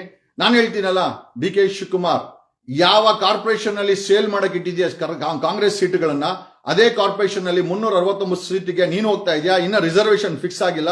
ಆದ್ರೂ ಕೂಡ ಕಾಂಗ್ರೆಸ್ ಎಷ್ಟು ಸೀಟ್ ಗೆಲ್ಬಹುದು ಅಂತ ಹೀಗೆ ಭವಿಷ್ಯ ನೋಡ್ತಾ ಇದ್ದೀನಿ. 5 ಕಾರ್ಪೊರೇಷನ್ ಅಲ್ಲಿ you will not cross 60 seats. 60 seat Congress corporation election ಅಲ್ಲಿ ಕ್ರಾಸ್ ಆಗಲ್ಲ. ಇದು ನನ್ನ ಭವಿಷ್ಯ. ಓಕೆ, ಇದು ನನ್ನ ಭವಿಷ್ಯ. ದಮ್ಮು ತಾಕತ್ತಿದ್ರೆ ಸೇಲ್ ಮಾಡಿ, 50,000 ರೂಪಾಯಿಗೆ ಸೇಲ್ ಮಾಡಿ, ಡೊನೇಷನ್ ಇಸ್ಕೊಳ್ಳಿ, ಟಿಕೆಟ್ ಕೊಡಿ, ಇಂಡಿಪೆಂಡೆಂಟ್ ಗಳನ್ನ ಗೆಲ್ಲಿಸ್ಕೊಂಬಂದು ನಮ್ಮ ತಾಕತ್ತನ್ನ ನಾವು ಕಾರ್ಪೊರೇಷನ್ ಅಲ್ಲಿ ತೋರಿಸ್ತೀವಿ. ಆಮೇಲೆ ಬೆಂಗಳೂರು ಕಟ್ಟಿದ ಕೆಂಪೇಗೌಡರಿಗೆ ನಿಜವಾಗ್ಲೂ ಒಂದು ನೆಮ್ಮದಿಯನ್ನ ಕೊಡ್ತೀವಿ. ಇಷ್ಟು ದಿನ ಬರೀ ಭ್ರಷ್ಟರೇ ಆಡಳಿತ ಮಾಡಿದಂತ ಬೆಂಗಳೂರಲ್ಲಿ ನಿಷ್ಠಾವಂತ ಸಾಮಾನ್ಯ ಜನ ಕಾರ್ಪೊರೇಟರ್ ಆಗುವಂತ ಸಮಯ ದೂರ ಇಲ್ಲ. ನೀವು ಯಾರೇ ಆಗಿರ್ಬೋದು, ಹೆಣ್ಮಕ್ಳು, ಗಂಡ್ಮಕ್ಳು, ಯುವಕರು, ಸಮಾಜ ಸೇವೆ ಮಾಡ್ಬೇಕಂತಿದ್ರು, ನೀವು ಲಾಯರ್ ಆಗಿದ್ರೆ, ಡಾಕ್ಟರ್ ಆಗಿದ್ರೆ, ಚಾರ್ಟರ್ಡ್ ಅಕೌಂಟೆಂಟ್ ಆಗಿದ್ರೆ, ಇಂಜಿನಿಯರ್ ಆಗಿದ್ರೆ, ಯಾರೇ ಆಗಿರ್ಲಿ, ಇವನ್ ಪಾಲಿಟಿಕ್ಸ್ ಇಸ್ ಎ ಕೆರಿಯರ್. ಒಂದು ಕೆರಿಯರ್ ರೀತಿ. ಯಾಕಂದ್ರೆ ಇವರೆಲ್ಲ 1,000 ಕೋಟಿ ಮಾಡಿದ್ದಾರೆ. ನೀವು ಸಂಬಳ ಕೆಲಸ ಮಾಡ್ತೀರಾ, ಇವರು ನಮ್ಮ ಟ್ಯಾಕ್ಸ್ ನ ಲೂಟಿ ಮಾಡಿ ನಮ್ಮನ್ನ ಆಡಳಿತ ಮಾಡ್ತಾರೆ. ದಯಮಾಡಿ ಪೊಲಿಟಿಕ್ಸ್ ನ ಒಂದು ಕೆರಿಯರ್ ಅಂತ ತಗೊಳ್ಳಿ. ಇಲ್ಲ ಅಂತಂದ್ರೆ ಧರ್ಮಸ್ಥಳದಲ್ಲಿ ನೊಂದವರು ಕೊಂದವರು ಯಾರು ಅಂತ ಕೇಳ್ತಾ ಇದ್ದಾರೆ. ಈ ದಿನ ನಮ್ಮನ್ನು ನೋಡಬಾರ್ದು ಅಂತಂದ್ರೆ ನೀವುಗಳು ಇಂಡಿಪೆಂಡೆಂಟ್ ಆಗಿ ಬೆಂಗಳೂರಲ್ಲಿ ಕಾರ್ಪೊರೇಷನ್ ಎಲೆಕ್ಷನ್ಗೆ ನಿಂತ್ಕೊಬೇಕು. We will canvas, we will show 3 ಪಾರ್ಟಿಗಳಿಗೆ ಇಂಡಿಪೆಂಡೆಂಟ್ ಪವರ್ ಏನು ಅಂತ ತೋರಿಸೋಣ. We will show maximum independent candidate ಗಳನ್ನ ಗೆಲ್ಲಿಸ್ಕೊಂಡ್ ಬರ್ಬೇಕಾದಂತ ಜವಾಬ್ದಾರಿ ನಮ್ಮ ಮೇಲೆ ಇದೆ. ಬೆಂಗಳೂರಲ್ಲಿ ಗುಂಡಿಗಳು ಮುಚ್ಚಬೇಕು ಅಂತಂದ್ರೆ ಇಂಡಿಪೆಂಡೆಂಟ್ ಗೆಲ್ಬೇಕು. ಡಿ ಕೆ ಶಿವಕುಮಾರ್ಗೆ ಏನಾದ್ರು 50,000 ಕೊಟ್ಟು ನೀವೇನಾದ್ರೂ ಕಾರ್ಪೊರೇಟರ್ ಆದ್ರೆ ಬೆಂಗಳೂರು ಇನ್ನ ಕಿತ್ತೋಗುತ್ತೆ. ಆಲ್ರೆಡಿ ಗುಂಡಿನಲ್ಲಿದೆ, ಬರೀ ಗುಂಡಿ ಬೆಂಗಳೂರೇ ಆಗತ್ತೆ. ಆಮೇಲೆ ಭ್ರಷ್ಟಾಚಾರ ಕಿತ್ತು ತಿಂತಾ ಇದೆ, ಪೊಲೀಸರು ಕಳ್ಳರಾಗಿದ್ದಾರೆ, ಡಕಾಯಿತರಾಗಿದ್ದಾರೆ. ಆಮೇಲೆ ನೊಂದವರು ಯಾರು ಅಂತ ಕೊಂದವರು ಯಾರು ಅಂತ ನೊಂದವರು ಧರ್ಮಸ್ಥಳದಲ್ಲಿ ಪ್ರೊಟೆಸ್ಟ್ ಮಾಡ್ತಾ ಇದ್ದಾರೆ. ಹುಬ್ಳಿ ಧಾರವಾಡಲ್ಲಿ ನಮ್ಮ ಮಕ್ಕಳು ಕೆಲಸ ಕೊಡಿಯಿಂದ ಪ್ರೊಟೆಸ್ಟ್ ಮಾಡ್ತಾ ಇದ್ದಾರೆ. ಬಿಡದಿನಲ್ಲಿ ಜಮೀನ್ ಕಿತ್ಕೊಂಬೇಡಪ್ಪ ಅಂತ ಹೇಳಿ 8,500 ಎಕರೆ ಜಮೀನನ್ನ ಕಿತ್ಕೊಂಡು ಹಿಂದಿ ವಾಲಾಗಳಿಗೆ ಬೇರೆ ಬೇರೆ ರಾಜ್ಯದವ್ರಿಗೆ ಮಾರಾಟ ಮಾಡಕ್ಕೆ ಇವ್ರು ಯಾರೋ ಈ ಕಾಂಗ್ರೆಸ್ ಸರ್ಕಾರ. ಆನೇಕಲ್ಲಲ್ಲಿ 2,500 ಎಕರೆ ಅಂತೆ. ಆಮೇಲೆ 15,000 ಎಕರೆ ಪೆರಿಫೆರಲ್ ರಿಂಗ್ ರೋಡ್ ಅಂತೆ. ಇನ್ನ ಕನಕಪುರದಲ್ಲಿ ಡಿ ಕೆ ಶಿವಕುಮಾರ್ಗೆ ಹೊಸ ಏರ್ಪೋರ್ಟ್ ಅಂತೆ. ಇನ್ನು ಏನು ಉಳಿದಿದೆ? ಪೆರಿಫೆರಲ್ ರಿಂಗ್ ರೋಡ್ಗೆ ಕಿತ್ಕೊಳ್ರಿ, ಬಿಡದಿನಲ್ಲಿ 8,500 ಕಿತ್ಕೊಳ್ರಿ, ಆನೇಕಲ್ಲಲ್ಲಿ 2,500 ಎಕರೆ ಕಿತ್ಕೊಳ್ಳಿ, ಆಮೇಲೆ ಕನಕಪುರದಲ್ಲಿ ಏರ್ಪೋರ್ಟ್ ಜಮೀನ್ ಕಿತ್ಕೊಳ್ರಿ. ಇನ್ನೇನು ಕಲ್ಲು ಮಣ್ಣು ತಿನ್ಬೇಕಷ್ಟೇ. ಈ ಕಾಂಗ್ರೆಸ್ ಅಲ್ಲಿ ಡಿ ಕೆ ಶಿವಕುಮಾರ್ ನಂಬ್ಕೊಂಡು ನೀವೇನಾದ್ರು ಓಟ್ ಹಾಕರೆ, ಎಸ್ಪೆಷಲಿ ಮುಸ್ಲಿಮ್ಸು ಕಾಂಗ್ರೆಸ್ ನಂಬ್ಕೊಂಡು ಓಟ್ ಹಾಕ್ತಾ ಇದ್ದೀರಾ, ನಿಮಗೆ ಆಲ್ರೆಡಿ ಚಿಪ್ ಕೊಟ್ಟಿದ್ದಾರೆ. ಖಂಡಿತವಾಗಿ ಹೇಳ್ತೀನಿ, don't vote for Congress, don't vote for BJP, don't vote for even JDS ಅಂತೂ ಬಿಟ್ಟಾಕಿ. ಜೆಡಿಎಸ್ ಅಂತೂ ಬೇರೆ ಹಂತದಲ್ಲೇ ಇದೆ. ಓಕೆ, ಕುಮಾರಸ್ವಾಮಿದು ಹುಟ್ಟೋ ಹಬ್ಬಕ್ಕೆ ಬೆಂಗಳೂರಲ್ಲಿ ಗಬ್ಬೆ ಬುರ್ಸಾಕ್ಯಾರೋ ಇವರು. ಎಲ್ಲಾ ಮೂರು ಪಕ್ಷದವರು ಬೆಂಗಳೂರನ್ನ ಎಕ್ಸ್ಪ್ಲಾಯ್ಟ್ ಮಾಡೋದು ಅಷ್ಟೇ ಬಿಟ್ರೆ ಗಾರ್ಡನ್ ಸಿಟಿ ಎಲ್ಲ ಗಬ್ಬು ಸಿಟಿ ಮಾಡಿಟ್ಟಿದ್ದೀರಾ. ಬರೀ ಗಲೀಜು, ಕೆರೆಗಳನ್ನ ನುಂಗಾಕಿದ್ದೀರಾ, ಕೆರೆಗಳನ್ನ ತಿಂದಾಕಿದ್ದೀರಾ, 1,250 ಕೆರೆಗಳನ್ನ ತಿಂದಾಕಿದ್ದೀರಾ. ನೀವು ಏನೂ ಬಿಟ್ಟಿಲ್ಲ. ಬೆಂಗಳೂರನ್ನ ಉಳಿಸ್ಬೇಕಾದಂತ ಜವಾಬ್ದಾರಿ ನಿಮ್ಮ ಮೇಲೆ ಇದೆ. ಕರ್ನಾಟಕದಲ್ಲಿ ಯುವಕರು ನೀವು ಜೈ ಶ್ರೀರಾಮ್ ಅನ್ಕೊಂಡು ಓಟ್ ಹಾಕಿದ್ರಲ್ಲ, ನಿಮ್ ಪರವಾಗಿ ಮಾತಾಡಿದ್ರ ಇವರು? ಬಿಜೆಪಿಯವರು 2018ರಿಂದ ಏನೋ ಅಧಿಕಾರದಲ್ಲಿ ಇದ್ರಲ್ಲ, 2,500 ಎಕರೆ 2.5 ಲಕ್ಷ ಏನೋ ಎಂಪ್ಲಾಯ್ಮೆಂಟ್ ಇದೆ, ಕೊಟ್ರ ನಿಮ್ಗೆ? ಕೊಟ್ಟಿಲ್ಲ. ಇವರು ಬಿಜೆಪಿಯವರು ಕೊಡಲ್ಲ, ಬ್ರದರ್ ಪಾರ್ಟಿನೂ ಕೊಡಲ್ಲ, ಜೆಡಿಎಸ್. ಕಾಂಗ್ರೆಸ್ ಅವರು ಅಂತೂ ಬಾ ಟಿಕೆಟ್ ಬೇಕಾ 50,000 ಸೇಲಿಗೆ ಅಂತಾರೆ. ಈ ಮಟ್ಟಕ್ಕೆ ಪಕ್ಷಗಳು ಬಂದಿದೆ. ಇವರ ಅಹಂಕಾರಗಳನ್ನ, ಇವರ ದುರಹಂಕಾರಗಳನ್ನ ಇಳಿಸ್ಬೇಕು ಅಂತಂದ್ರೆ ಯುವಕರು, ಯುವತಿಯರು, 7 ಕೋಟಿ ಕನ್ನಡಿಗರು ನಮ್ಮಂತ ವ್ಯಕ್ತಿಗಳನ್ನ ಅಟ್ಲೀಸ್ಟ್ ಪೊಲಿಟಿಕ್ಸ್ ಅಲ್ಲಿ ಫಾಲೋ ಮಾಡಿದ್ರೆ, ಈಗ ನಾನು ಕೇಳೋದೇನು ಅಂತಂದ್ರೆ ಮ್ಯಾಕ್ಸಿಮಮ್ ಇಂಡಿಪೆಂಡೆಂಟ್ ನಿಲ್ಸೋಣ. ನಮ್ಗೆ ಕಾಂಗ್ರೆಸ್ ಬೇಡ, ಬಿಜೆಪಿನೂ ಬೇಡ, ಜೆಡಿಎಸ್ ಬೇಡ. ಇಂಡಿಪೆಂಡೆಂಟ್ ನಿಂತ್ಕೊಂಡು ಇಂಡಿಪೆಂಡೆಂಟ್ ಕಾರ್ಪೊರೇಟರ್ ಆಗಿ ಗೆಲ್ಸೋಣ. ಬೆಂಗಳೂರಲ್ಲಿ ಗುಂಡಿ ಯಾಕೆ ಮುಚ್ಚಲ್ಲ ನಾನು ನೋಡ್ತೀನಿ. ಐ ವಿಲ್ ಸಿ ಗುಂಡಿ ಯಾಕೆ ಮುಚ್ಚಲ್ಲ ಅಂತ. ಇಂಡಿಪೆಂಡೆಂಟ್ ಕ್ಯಾಂಡಿಡೇಟ್ಗಳು 369 ಸೀಟ್ಗಳಿಗೆ, ಕಾರ್ಪೊರೇಟ್ ಸೀಟ್ಗಳಿಗೆ ನಿಂತ್ಕೊಳ್ಳಿ. ಯುವಕರು, you can make a career. ನೀವು ರಾಜಕಾರಣಿಗಳಾಗ್ತೀರಾ, ಕಾರ್ಪೊರೇಟರ್ ಆದ್ರೆ ರಾಜಕಾರಣಿಗಳಾಗ್ತೀರಾ. ನನ್ ಮಾತು ಕೇಳಿ. ಯಾವುದೇ ಕಾರಣಕ್ಕೂ ಕಾಂಗ್ರೆಸ್ ಅವ್ರಿಗೆ 50,000 ಕೊಟ್ಟು ಟಿಕೆಟ್ ಬುಕ್ ಮಾಡ್ಕೊಳಕ್ ಹೋಗ್ಬೇಡಿ. ಅವ್ರನ್ನ ಸೋಲ್ಸೋಣ. ಯಾರೇ ಟಿಕೆಟ್ ಬುಕ್ ಮಾಡ್ಕೊಂಡು ಕಾಂಗ್ರೆಸ್ ಇಂದ ಬಂದ್ರು, ಬಿಜೆಪಿಯಿಂದ ಬಂದ್ರು, ಅವ್ರನ್ನ ಸೋಲ್ಸೋಣ. ಬೆಂಗಳೂರಲ್ಲಿ ಸಾಮಾನ್ಯ ಜನರ ಆಡಳಿತವನ್ನ ಸ್ಥಾಪನೆ ಮಾಡೋಣ. ಈ 3 ಪಕ್ಷಗಳಿಗೆ ಬುದ್ಧಿ ಕಲ್ಸೋಣ. This is what the mission is. ನೀವುಗಳು ಮನ್ಸು ಮಾಡಿದ್ರೆ ಒಂದು ದೊಡ್ಡ ಬದಲಾವಣೆನ ಬೆಂಗಳೂರಲ್ಲೇ ಶುರು ಮಾಡೋಣ. ಬೆಂಗಳೂರಲ್ಲಿ ಬದಲಾವಣೆ ಮಾಡಿದ್ರೆ ಅದು ಕರ್ನಾಟಕದ ಉದ್ದಕ್ಕೂ ಹಬ್ಬಿಸೋಣ. ಈ ಕಮರ್ಷಿಯಲ್ ರಾಜಕಾರಣಿಗಳಿಗೆ, ಕ್ರಿಮಿನಲ್ ರಾಜಕಾರಣಿಗಳಿಗೆ, ನೊಂದವರು ಕೊಂದವರು ಯಾರು ಅಂತ ಬೀದಿ ನಿಲ್ಲಿಸುವಂತ ರಾಜಕಾರಣಿಗಳಿಗೆ, ಸರ್ಕಾರಗಳಿಗೆ, ವಿರೋಧ ಪಕ್ಷಗಳಿಗೆ, ಸುಮ್ಮನೆ ಇರೋ ಬ್ರದರ್ ಪಕ್ಷ ಕುಮಾರಸ್ವಾಮಿಗೆ ಬುದ್ಧಿ ಕಲಿಸಬೇಕಾದಂತ ಸಮಯ. 3 ಪಕ್ಷಗಳು 3 ಪಂಗನಾಮ ಆಗ್ತಾರೆ. ಏನಕ್ಕೆ ಅಂತಂದ್ರೆ ನಿಮ್ ದುಡ್ಡು ಬೇಕು, ನಿಮ್ ಓಟ್ ಬೇಕು. ಆದ್ರೆ ನಿಮ್ಮನ್ನ ತಗೊಂಡೋಗಿ ಬೀದಿನಲ್ಲಿ ನಿಲ್ಲಿಸ್ತಾರೆ, ನಿಮ್ ಜಮೀನ ಕಿತ್ಕೊಂತಾರೆ. ಏನಕ್ಕೆ ಅಂದ್ರೆ ಬಿಡದಿನಲ್ಲಿ ಲೇಔಟ್ ಮಾಡಬೇಕು, ಆನೇಕಲ್ಲಲ್ಲಿ IT ಕಂಪನಿ ಮಾಡಬೇಕು, ಮತ್ತೆ ಪೆರಿಫೆರಲ್ ರಿಂಗ್ ರೋಡ್ ಬೇಕು, ಡಿ ಕೆ ಶಿವಕುಮಾರ್ಗೆ ಕನಕಪುರದಲ್ಲಿ ಏರ್ಪೋರ್ಟ್ ಬೇಕು, ಅವರ ಅಜ್ಜಿ ಪಿಂಡ ಬೇಕು, ಇನ್ನೇನ್ ಬೇಕು ಎಲ್ಲಾ ಕೊಟ್ಟುಬಿಟ್ಟು ನಾವು 3 ಪಂಗನಾಮ ಹಾಕಿಸ್ಕೊಂಡು ಓಕೆ ನಿಮ್ಮ ಹತ್ರ ಭಿಕ್ಷೆ ಬೇಡಬೇಕು. ಯಾವ ಮಟ್ಟಕ್ಕೆ ಬಂದವೆ ನೋಡ್ರಿ. ಏನೇ ಸ್ನೇಹಿತರೆ, ಅಲ್ಲಿ ಯಾರೋ ಹಾಕಿದ್ದಾನೆ, ನೀವು ಒಕ್ಕಲಿಗರು, ಡಿ ಕೆ ಶಿ ಒಕ್ಕಲಿಗ. ನನಗೆ ಜಾತಿ ಖಂಡಿತ ಇಲ್ಲ. ನನಗೆ ಗೊತ್ತಿರೋದು 2 ಜಾತಿ. ಒಂದು ಭ್ರಷ್ಟಾಚಾರ ಮಾಡೋ ಜಾತಿ, ಇನ್ನೊಂದು ಭ್ರಷ್ಟಾಚಾರನ ಸಹಿಸ್ಕೊಳ್ಳೋ ಜಾತಿ. ಡಿ ಕೆ ಶಿ ಒಕ್ಕಲಿಗ, ನೀವು ಒಕ್ಕಲಿಗರು. ಇಂಡಿಪೆಂಡೆಂಟ್ ಆಗಿ ನಿಂತು ಬಿಜೆಪಿಯ ಓಟ್ ಒಡೆದು ಡಿ ಕೆ ಶಿಗೆ ಹೆಲ್ಪ್ ಮಾಡೋ ಕುತಂತ್ರನ ಅಲೇ ಏನ್ ನಮ್ಮ ನೆಂಟ ಅವನು. ನನ್ನ 97 ದಿವಸ ಜೈಲಿಗೆ ಹಾಕ್ದ ಡಿ ಕೆ ಶಿವಕುಮಾರ. ನಾನು ಆವತ್ತೇ ಐ ಡೋಂಟ್ ಕೇರ್. ಅವ್ನು ಮಾಡಬಾರ್ದೆಲ್ಲ ಮಾಡಿಸ್ದ. ಪೊಲೀಸ್ ಅವ್ರನ್ನ ಬಿಟ್ಟು ಸುಳ್ಳು ಕೇಸ್ ಹಾಕಿಸ್ದ, ನನ್ನನ್ನು ಅರೆಸ್ಟ್ ಮಾಡಿಸ್ದ. ಡಿ ಕೆ ಶಿವಕುಮಾರ ನನ್ನ ಮನೆಗೆ ಪೊಲೀಸ್ ಅವ್ರು ನುಗ್ಗಿಸ್ದ. ನಾನು ಆವತ್ತೇ ಕೇರ್ ಮಾಡಿಲ್ಲ. ನೆಂಟನ ಅವ್ನು ನನಗೆ. ಒಕ್ಕಲಿಗ ಅಂತಂದ್ರೆ ನನಗೆ ಗೊತ್ತಿರೋದು ಒಬ್ಬ ವ್ಯಕ್ತಿ, ಅದು ನನ್ ಅದರ್ ದನ್ ಕೆಂಪೇಗೌಡ ಬೆಂಗಳೂರಿನ ಕಟ್ಟಿ ಎಲ್ಲ ಸಮುದಾಯಕ್ಕೆ ಒಳ್ಳೇದು ಮಾಡಿ ಎಲ್ಲ ಬಿಟ್ಟು ಹೋಗಿದ್ದಾರೆ. ಅವರು ಒಕ್ಕಲಿಗ ರೀ. ಅನ್ನ ಹಾಕೋನು ಒಕ್ಕಲಿಗ, ನ್ಯಾಯ ಕೊಡೋನು ಒಕ್ಕಲಿಗ, ಬೆಳೆ ಬೆಳೆಯೋನು ಒಕ್ಕಲಿಗ, ಬೆಳೆ ಬೆಳೀತಾರೋ ಜಮೀನ ಕಿತ್ಕೊಳೋನು ಖಂಡಿತ ಒಕ್ಕಲಿಗ ಅಲ್ಲ. ನ್ಯಾಯ ಕೊಡು ಅಂತ ಕೇಳಿದ್ರೆ ನ್ಯಾಯ ಕೊಡೋನು ಒಕ್ಕಲಿಗ. ಅನ್ಯಾಯ ಮಾಡಿ ಕೊಂದವರು ಯಾರು ಅಂತ ಕೇಳೋ ಅಂತ ಪರಿಸ್ಥಿತಿಗೆ ತರೋನು ಒಕ್ಕಲಿಗನೇ ಅಲ್ಲ. ನಾನು ಯಾರ ಬಗ್ಗೆ ಹೇಳ್ತಾ ಇದ್ದೀನಿ ನಿಮಗೆ ಗೊತ್ತಿದೆ. ಯುವ ಜನತೆಗೆ ಕೆಲಸ ಕೊಡೋನು ಒಕ್ಕಲಿಗ. ಅವನು ಕೆಲಸ ಕೊಡ್ದಿರ ಅಲ್ಲಿ ಪ್ರೊಟೆಸ್ಟ್ ಮಾಡಿದ್ರೆ ಅವನು ಒಕ್ಕಲಿಗನೇ ಅಲ್ಲ. ಒಕ್ಕಲಿಗ ಅಂತಂದ್ರೆ ನ್ಯಾಯ ಕೊಡೋನು, ಒಕ್ಕಲಿಗ ಅಂತಂದ್ರೆ ಮಣ್ಣಿನ ಜೊತೆ ಸಂಬಂಧ ಇಟ್ಕೊಂಡ್ರು, ಒಕ್ಕಲಿಗ ಅಂತಂದ್ರೆ ಬೆಳೆ ಬೆಳೆಯೋನು, ಒಕ್ಕಲಿಗ ಅಂದ್ರೆ ಹೊಟ್ಟೆ ತುಂಬಾ ಹಾಕೋನು, ಒಕ್ಕಲಿಗ ಅಂತಂದ್ರೆ 4 ಜನರ ಜೊತೆ ನಿಂತ್ಕೊಂಡು ಅವ್ರಿಗೆ ನಾಯಕನಾಗಿ ನ್ಯಾಯ ಕೊಡಿಸೋನು, ಅವನು ಒಕ್ಕಲಿಗ ಕಂಡ್ರು. ಏನೋ 1000 ಕೋಟಿ ದುಡ್ಡು ಮಾಡ್ಕೊಂಡು ನಾಟ್ ಫಾರ್ ಸೇಲ್ ನ ಬುಕ್ನ ಸೇಲ್ ಮಾಡ್ಕೊಂಡು ಕಾರ್ಪೊರೇಷನ್ ಟಿಕೆಟ್ಗಳನ್ನ 50,000 ರೂಪಾಯಿ ಡೆಪಾಸಿಟ್ ಕೊಡಿ ಅಂತ ಹೇಳೋನು ಒಕ್ಕಲಿಗನ? I don't think so.